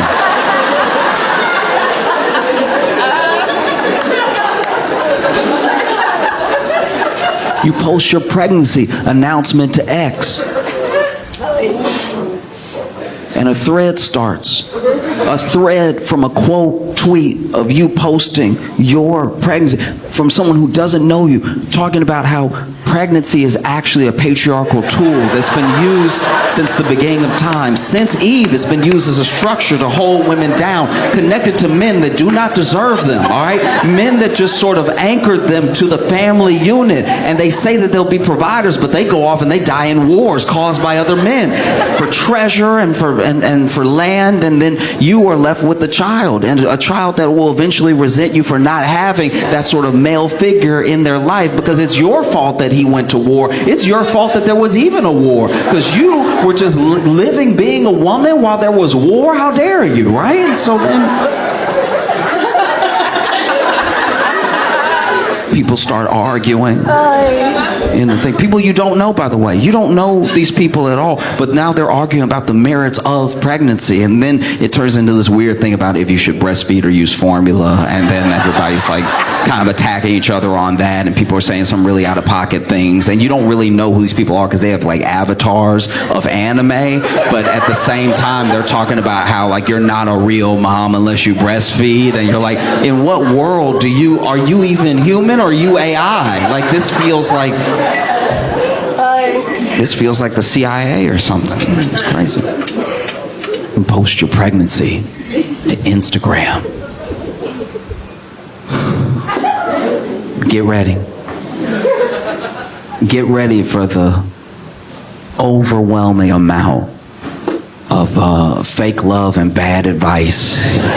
Random bad advice too. Comments that are not only not helpful, they're almost not what the post is about in a way. It'll be like, congratulations, but don't drink any lemon water for 7 months, all right?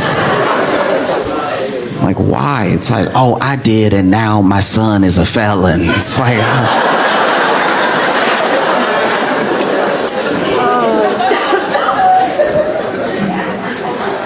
you post your pregnancy to Facebook.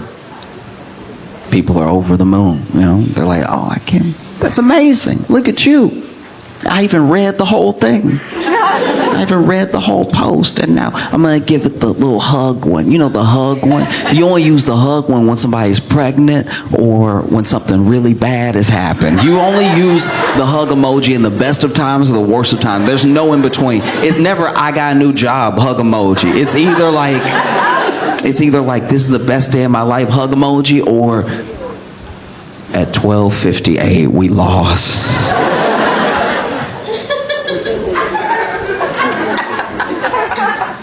You post your pregnancy announcement to TikTok.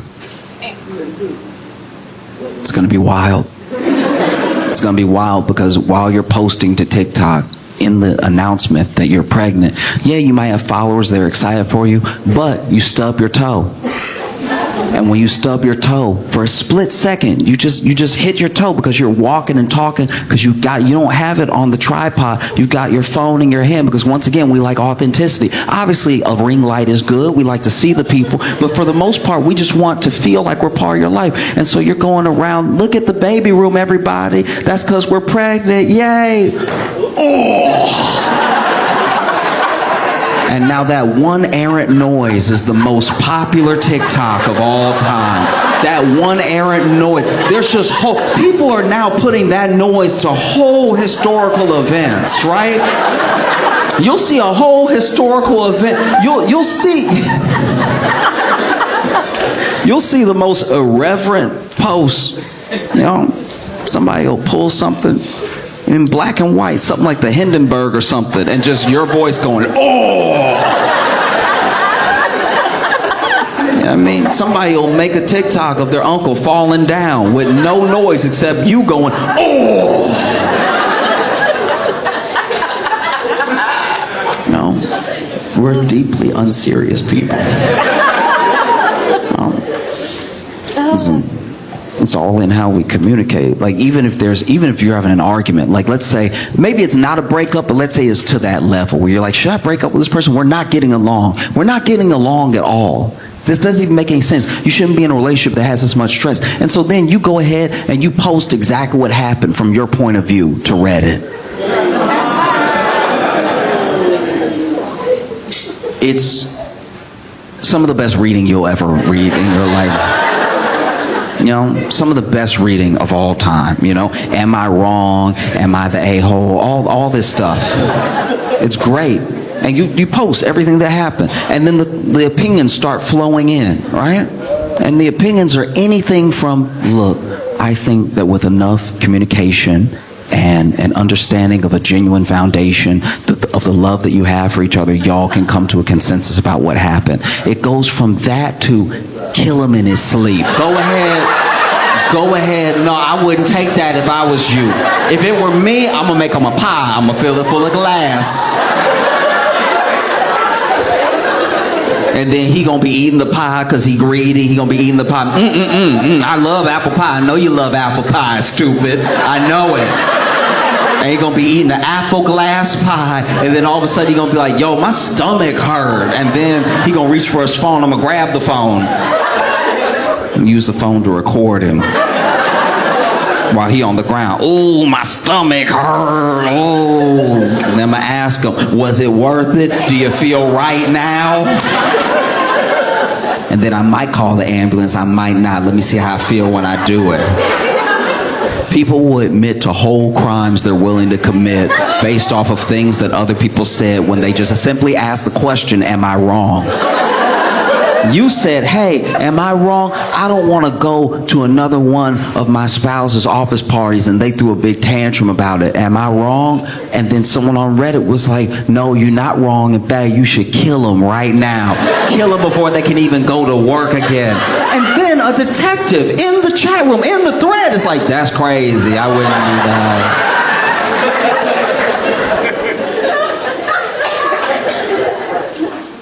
that. You post an argument that you're having to X. Here's what happened. Look, I'm just throwing it out there. This is what happened. And then you get quote tweeted. Someone you don't know, who like knows the situation because they read the tweet, but is clearly inserting a lot from their life into the argument you're having, because you're like, hey, I don't want to go to another one of my spouse's office parties. Am I wrong? Because they threw a big tantrum about it, said that I don't support them and stuff. And then someone quote tweets it, and they say, you know what? I've been in a situation like this, and while we don't know each other, I feel like we're in a similar boat, because the person that I was dating at the time was very selfish, and anytime I wanted to do something or not do something for my own well-being, they didn't want to hear it. They didn't want to be a part of it, right? It was either their way or the highway. It was either their way or I was a bad partner, you know? And just because I didn't want to be with them while they were doing their work, I was a bad partner, which isn't fair, because they were a drug mule, all right? They were a drug mule, and because I don't want to travel that much, I'm cool with them drug muling. I just don't like going to Mexico like that. I don't need that many trips to Tijuana. I just want to stay home one weekend. But they're like, no, you need to hold the bag. I don't want to hold the bag. You're the mule, not me. Mule better. Why are you muling with help? Do your job. It's your job. It's not our job. I work in an office.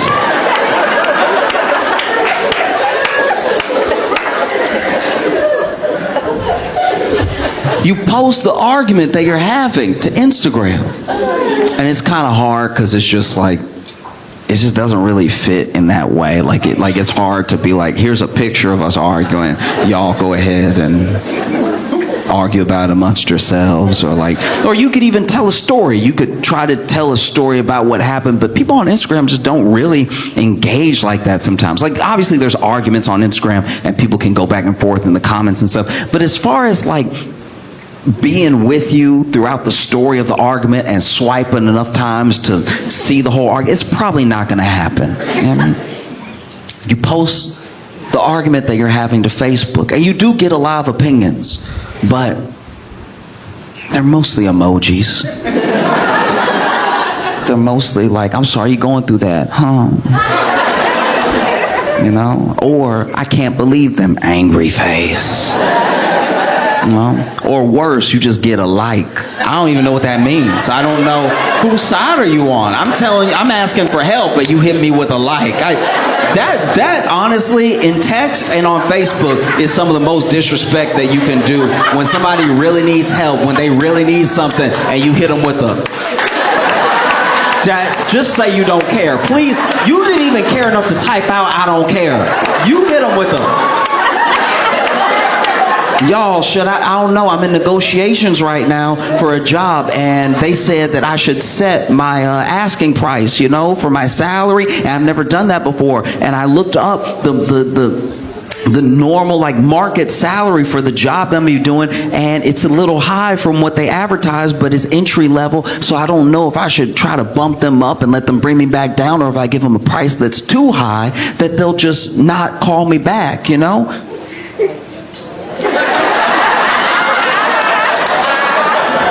The disrespect. You post the argument that you're having to TikTok, and not only will someone take your side, they'll take the audio of you explain the argument, and they will set it to the most beautiful scenery you've ever seen. Use it as inspiration for somebody else to leave their partner.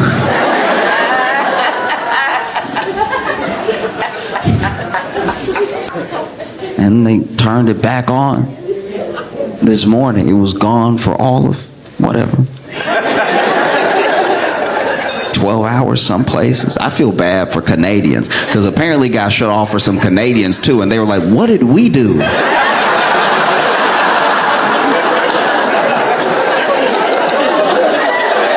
We weren't even really in it like that. How does that affect us?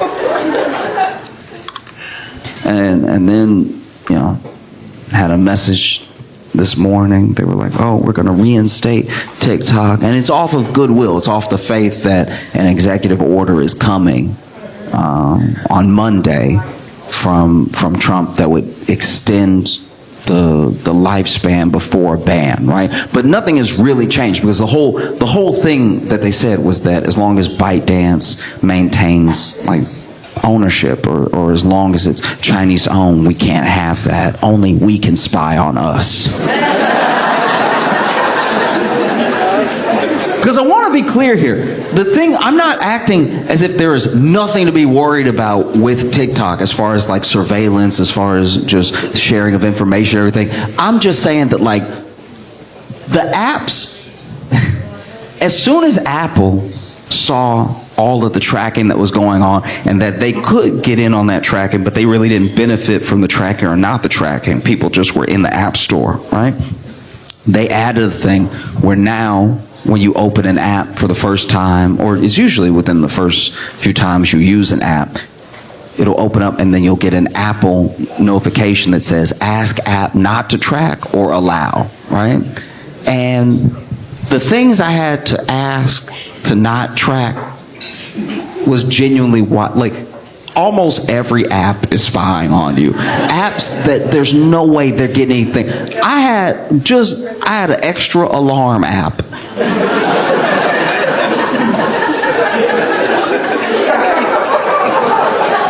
The phone already come with an alarm, and I got an extra alarm because I didn't really like the alarm that the phone came with. So I said, let me download this alarm. And then it popped up on my phone, ask app not to track. I'm like, track what?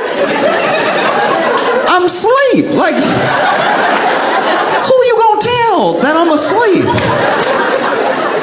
Can you imagine just sharing the data? Every day he wake up at 8 o'clock. Do with that what you will. You know?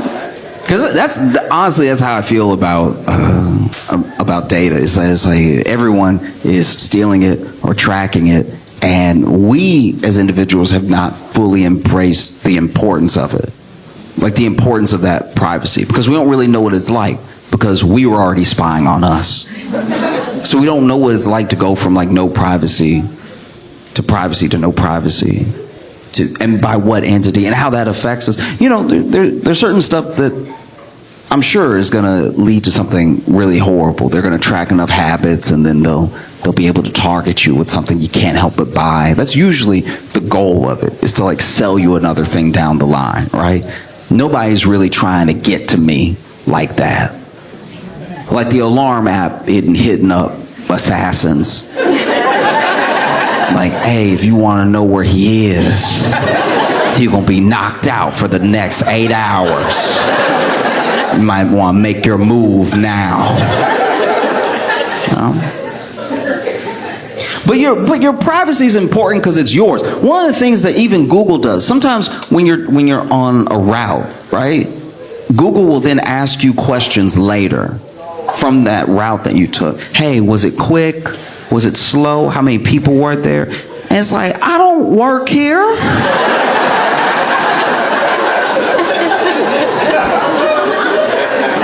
Do you know what I mean? Like, this isn't you weren't with me. You just put it in blue and I followed it. We don't have a relationship like that.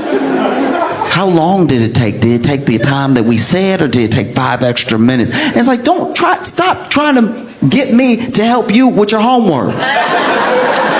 That's all it is. If they want you to do that for them, they should genuinely do something for you. You know, like I know the Maps app comes with the phone, but they should do something extra.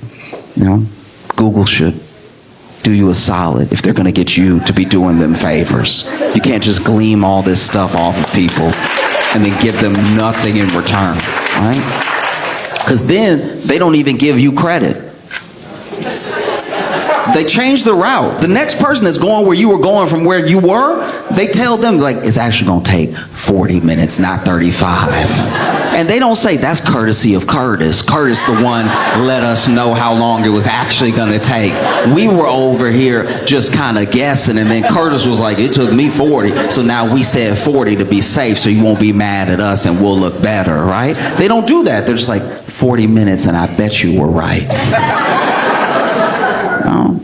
And I don't know. I don't know if it's good or not at all as far as like TikTok goes. People are genuinely addicted to TikTok, but they're addicted to a lot of things. But people are so addicted to TikTok that it made me change my mindset around some addictions, right? Because people will say the kids are addicted to TikTok and they're doing all this bad stuff and they're losing their minds when they can't be on their phone. But then you see, when the ban was looming, the people who were really like chronically on TikTok and were worried about the ban, they started downloading other apps. Apps that were more Chinese.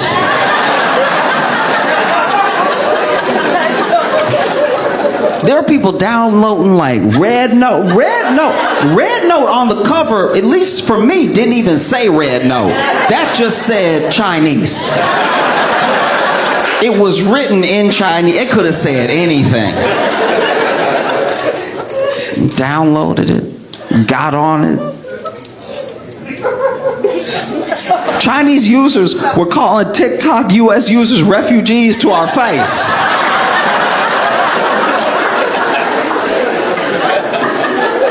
And they weren't even being like hella rude. They weren't even clowning us that hard. They were just like, I know you don't have anywhere to go. So let this be a new home for you, okay? We embrace you. And people wanted TikTok in their lives so bad. They wanted it so bad that they were learning Chinese.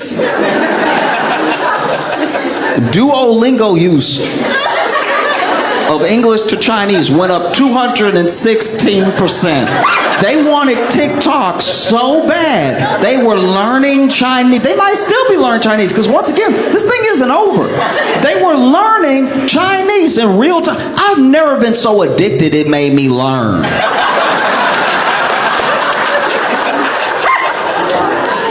Do you know what I mean? You know what no one has ever treated like crack? School, okay? No one has ever been outside their schoolhouse early, just, I gotta get in, baby.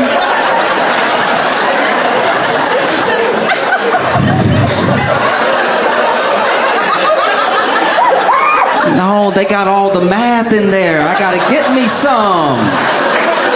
Why would you lock the doors like that? You got all that geometry in there, all the shapes and stuff. You know how it is. I just want to be part of it. Let me do some factions, baby. Never.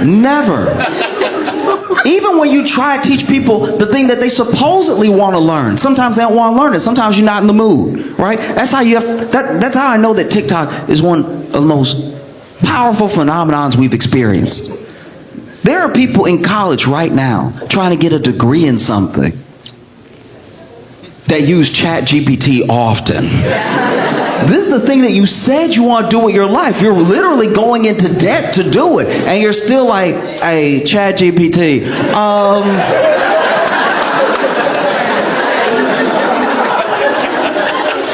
what's a kidney? I mean, they got me over here doing all this pre-med biology, anatomy stuff and everything. What's a kidney? Like, do you even need that one? Is that like, can you get it removed like tonsils? No, man. It's insane. And I don't know what's next, you know? Because as of the time I'm talking to you right now, the executive order hasn't gone out. I'm not saying it wouldn't go out. It makes perfect sense for it to go out. Because even Trump himself has said that the U.S. should own a stake in it, right? But when he said the U.S. should own a stake in it, he, I think, meant more like the government. Because everything happening right now, make no mistake, is very good for TikTok. It's incredibly good for TikTok because now there's buyers coming out of the woodwork. They had this whole time to try to get some sort of stake. They were already talking to Microsoft a little bit, you know? And then, man, you see Mr. Beast, you see all these people like, hey, look, fine, y'all. I'll buy it. I'll do it, you know?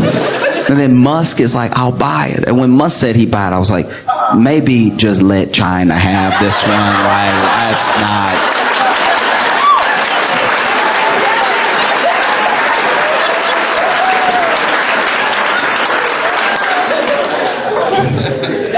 I can't imagine Musk trying to run Twitter and TikTok, because with Twitter, he ruined Twitter, and I'm not saying this as some like bleeding heart liberal or something like that. Oh, Twitter's not what it used to be. He literally called it X, which nobody liked. I don't know anybody that was like, X? Oh yeah, that's badass, dog. Yeah, because then when you tweet, you'll X. So then you could X somebody out. Like you could just be cursing them out on your tweets and you Xing them. I love that. Said nobody. He already changed the name to something that doesn't make sense. And then it's an insane app now. It's genuinely crazy. No one likes it. It was getting big. It was getting big for a minute with the Nazis. No, genuinely, Nazis were like all about Twitter for a second. They were like, first of all, we back, okay? First of all, we back because we were getting banned. We were calling people stuff and getting banned. We were posting swastikas and getting banned. And then we were saying we like wanted to kill everybody and we were getting banned. But now we back. You know, never thought I'd see a Nazi tried to crip walk before, but like they were so excited when he reinstated all those accounts. They were like, hey! I'm doing that little dance. They can't really dance. They really just got the one move. You know what I mean?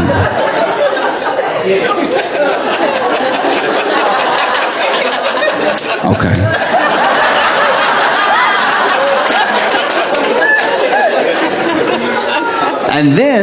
And then they got into it with Elon over different things, because this is the thing that tripped me out about Elon buying Twitter and everybody saying it was because he was trying to save or maintain, preserve free speech, is that he immediately, even in the pursuit of buying, even before it was final, he was doing stuff that was like very anti-free speech. Like you would get into it with Elon, and then all of a sudden something would be like off with your account, right? And as soon as he took it over, he was like, guys, this whole blue checks off everybody liking you, that's done. That's done. You gotta buy your blue checks now. You have to buy your cool, because it's the only way he knows how to do it.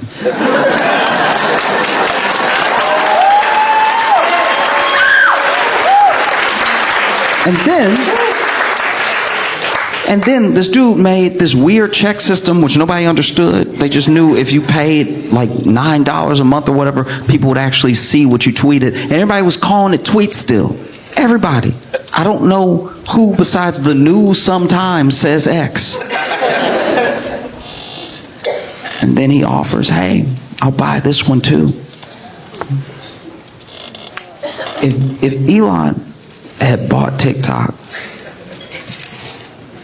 I think it would have fundamentally destroyed communication. I feel like, yeah. And look, it may still happen. There may still come a day where, you know, he buys TikTok, calls it X squared.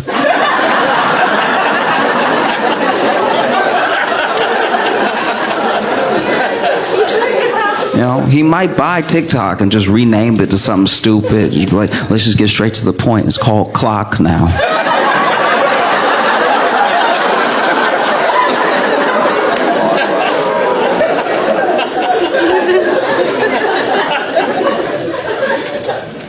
I mean, who knows? We really are in this holding pattern. It's a holding pattern that is deeply frustrating, and it's like one of the most symbolic ways that government can get in the way, because both Trump and Biden have said, I want a TikTok ban at one point, and then both Trump and Biden have tried to not enforce the thing that they said that they wanted. Because even with Biden, it got down to like, you know, last 5 days of his presidency, and he was like, you know what, I'm gonna do y'all a solid.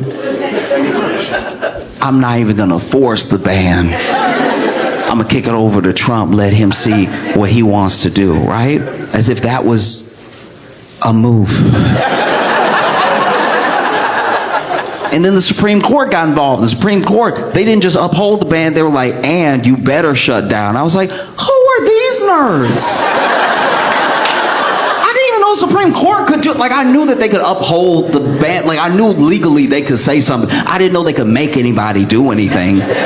Now I'm confused who has the power, because then the Supreme Court was like, yeah, you have to shut down. And then Biden was like, I'm not going to force it. But the Supreme Court was like, you better shut down. And then Trump is like, well, I will issue an executive order. How does an executive order from one president beat another president's not doing anything about it? Do you see how, like, it would be like if you were doing a bunch of illegal stuff, right? Let's say you're just doing hella illegal stuff. You got guns, you got drugs, you're doing all sorts of crimes. And then right at the same time, the FBI, the ATF, and the local police show up, and they just pointing guns at each other, arguing about who's gonna arrest you.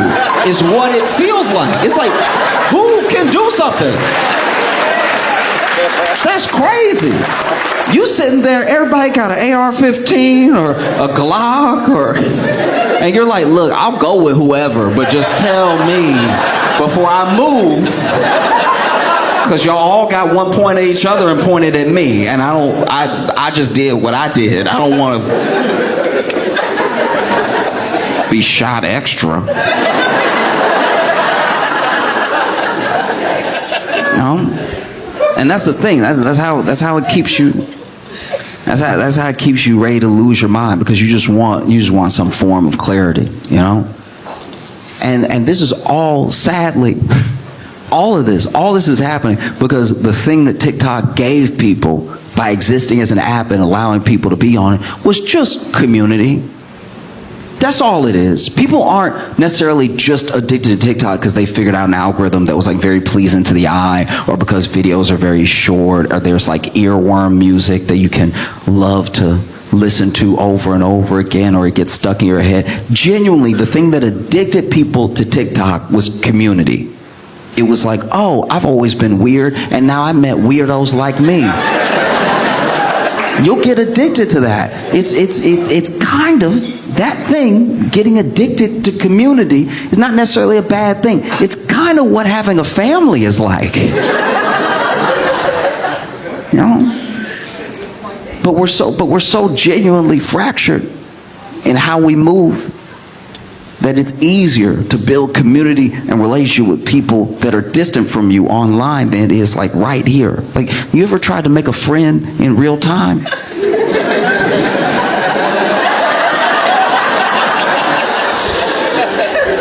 Making a friend in real time. You ever thought you were friends with somebody and then you went in for the hug? Getting a hug rejected is way worse than getting a kiss rejected. Like, a kiss is just like, okay, we're at a level, I thought something was happening that wasn't happening. You know what I mean? And the kiss getting rejected is very subtle, because you can lean in, they can be like, what are you doing, right? Getting a hug rejected is a whole dodge. That's a whole Heisman right there. You ever go to hug somebody you think is your friend? I think I'm friends with people way too fast. So you ever go to hug somebody you think is your friend, and then you get a hand in the chest? It's like, whoa, what you doing, buddy? What's the plan here? I've tried to hug people before that look like they would rather me rob them.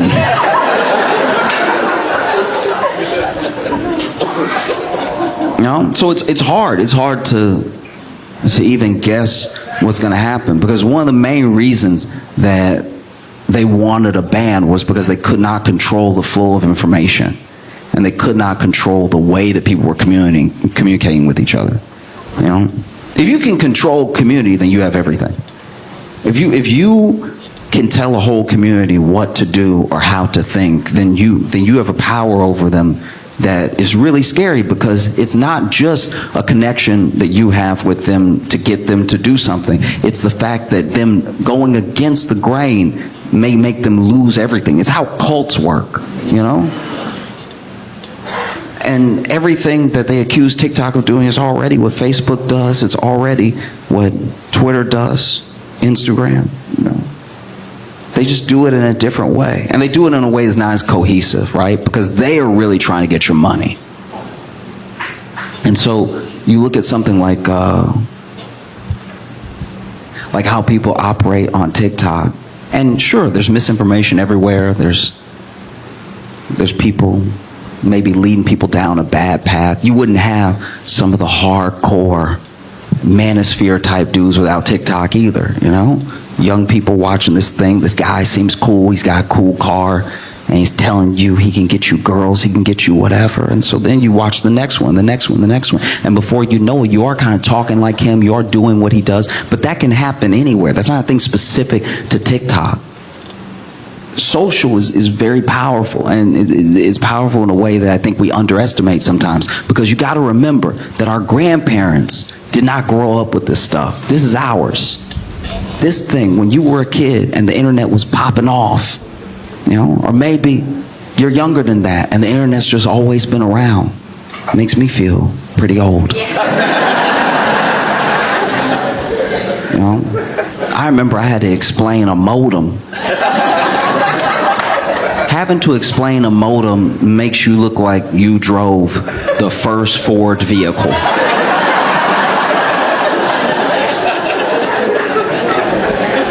Like, I had to explain the modem, not just like, I had to explain that like a modem and a router used to be different. And that you used to have to put one here and put one here. It was a different thing. And then they combined it one day, and y'all spoiled because now all of it in one. When you buy the internet, when they send you internet to your house, it made me talk old. Just like I got so caught up in like the fact that they were born in like 2003 that I was like, no, see, you spoiled, because when they send that internet to your house,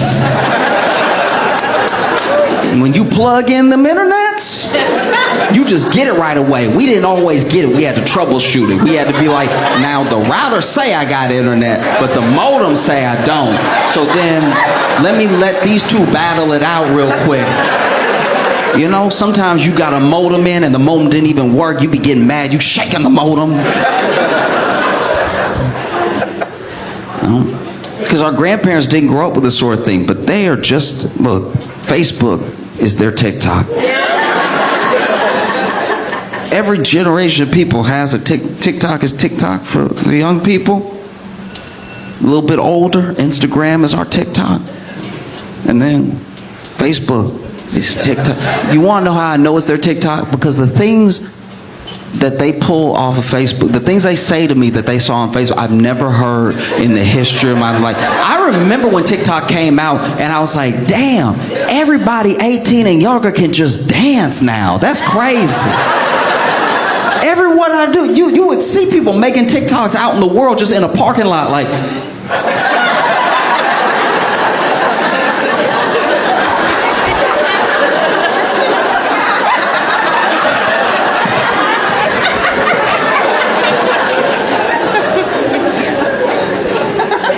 You know? And then you see that. It's not dancing. It's in the form of like conspiracy theories with our grandparents. Our grandparents saying stuff coming off of Facebook I've never heard before. They'd be like, hey, you know them dinosaur eggs they found?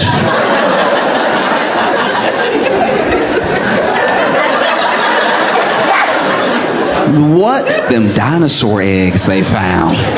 They full of gold.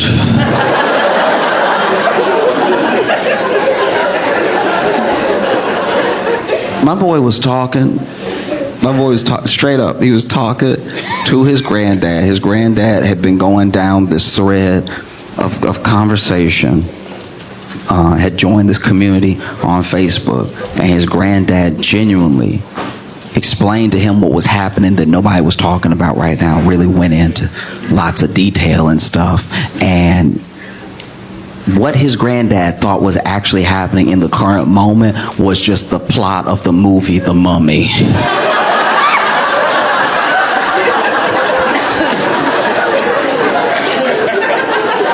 It was just him being like, no, see, you don't understand. So they had buried these dudes a while back. They mummies, right?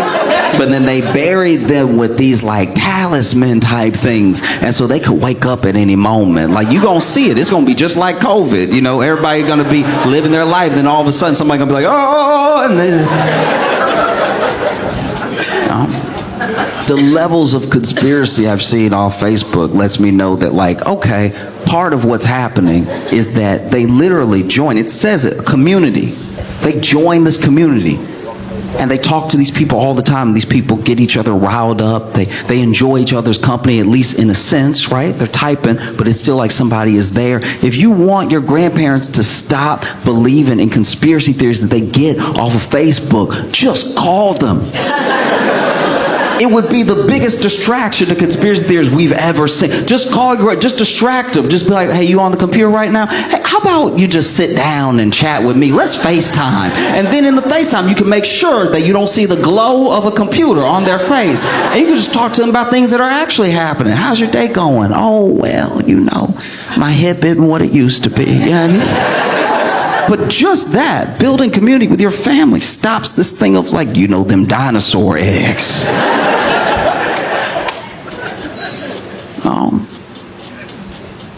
I don't know.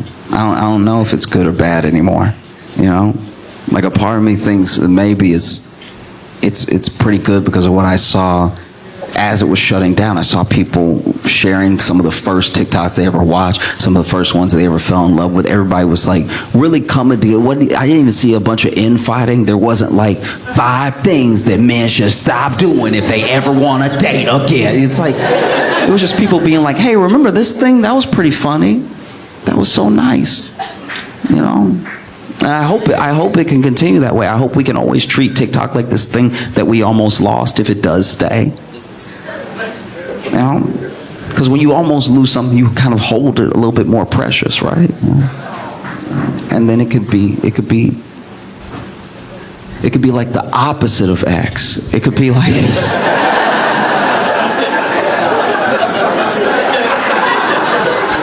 but the main thing that people got so rabid over with TikTok was just connection. You're in a community now. You know, you're a community of people. These people get you. These people are either going through what you're going through, or they at least understand what you're going through. So there's a shared language that I don't have to break down what I'm like to every single person all the time. You know? And then to lose that, yeah, it might make you learn Chinese.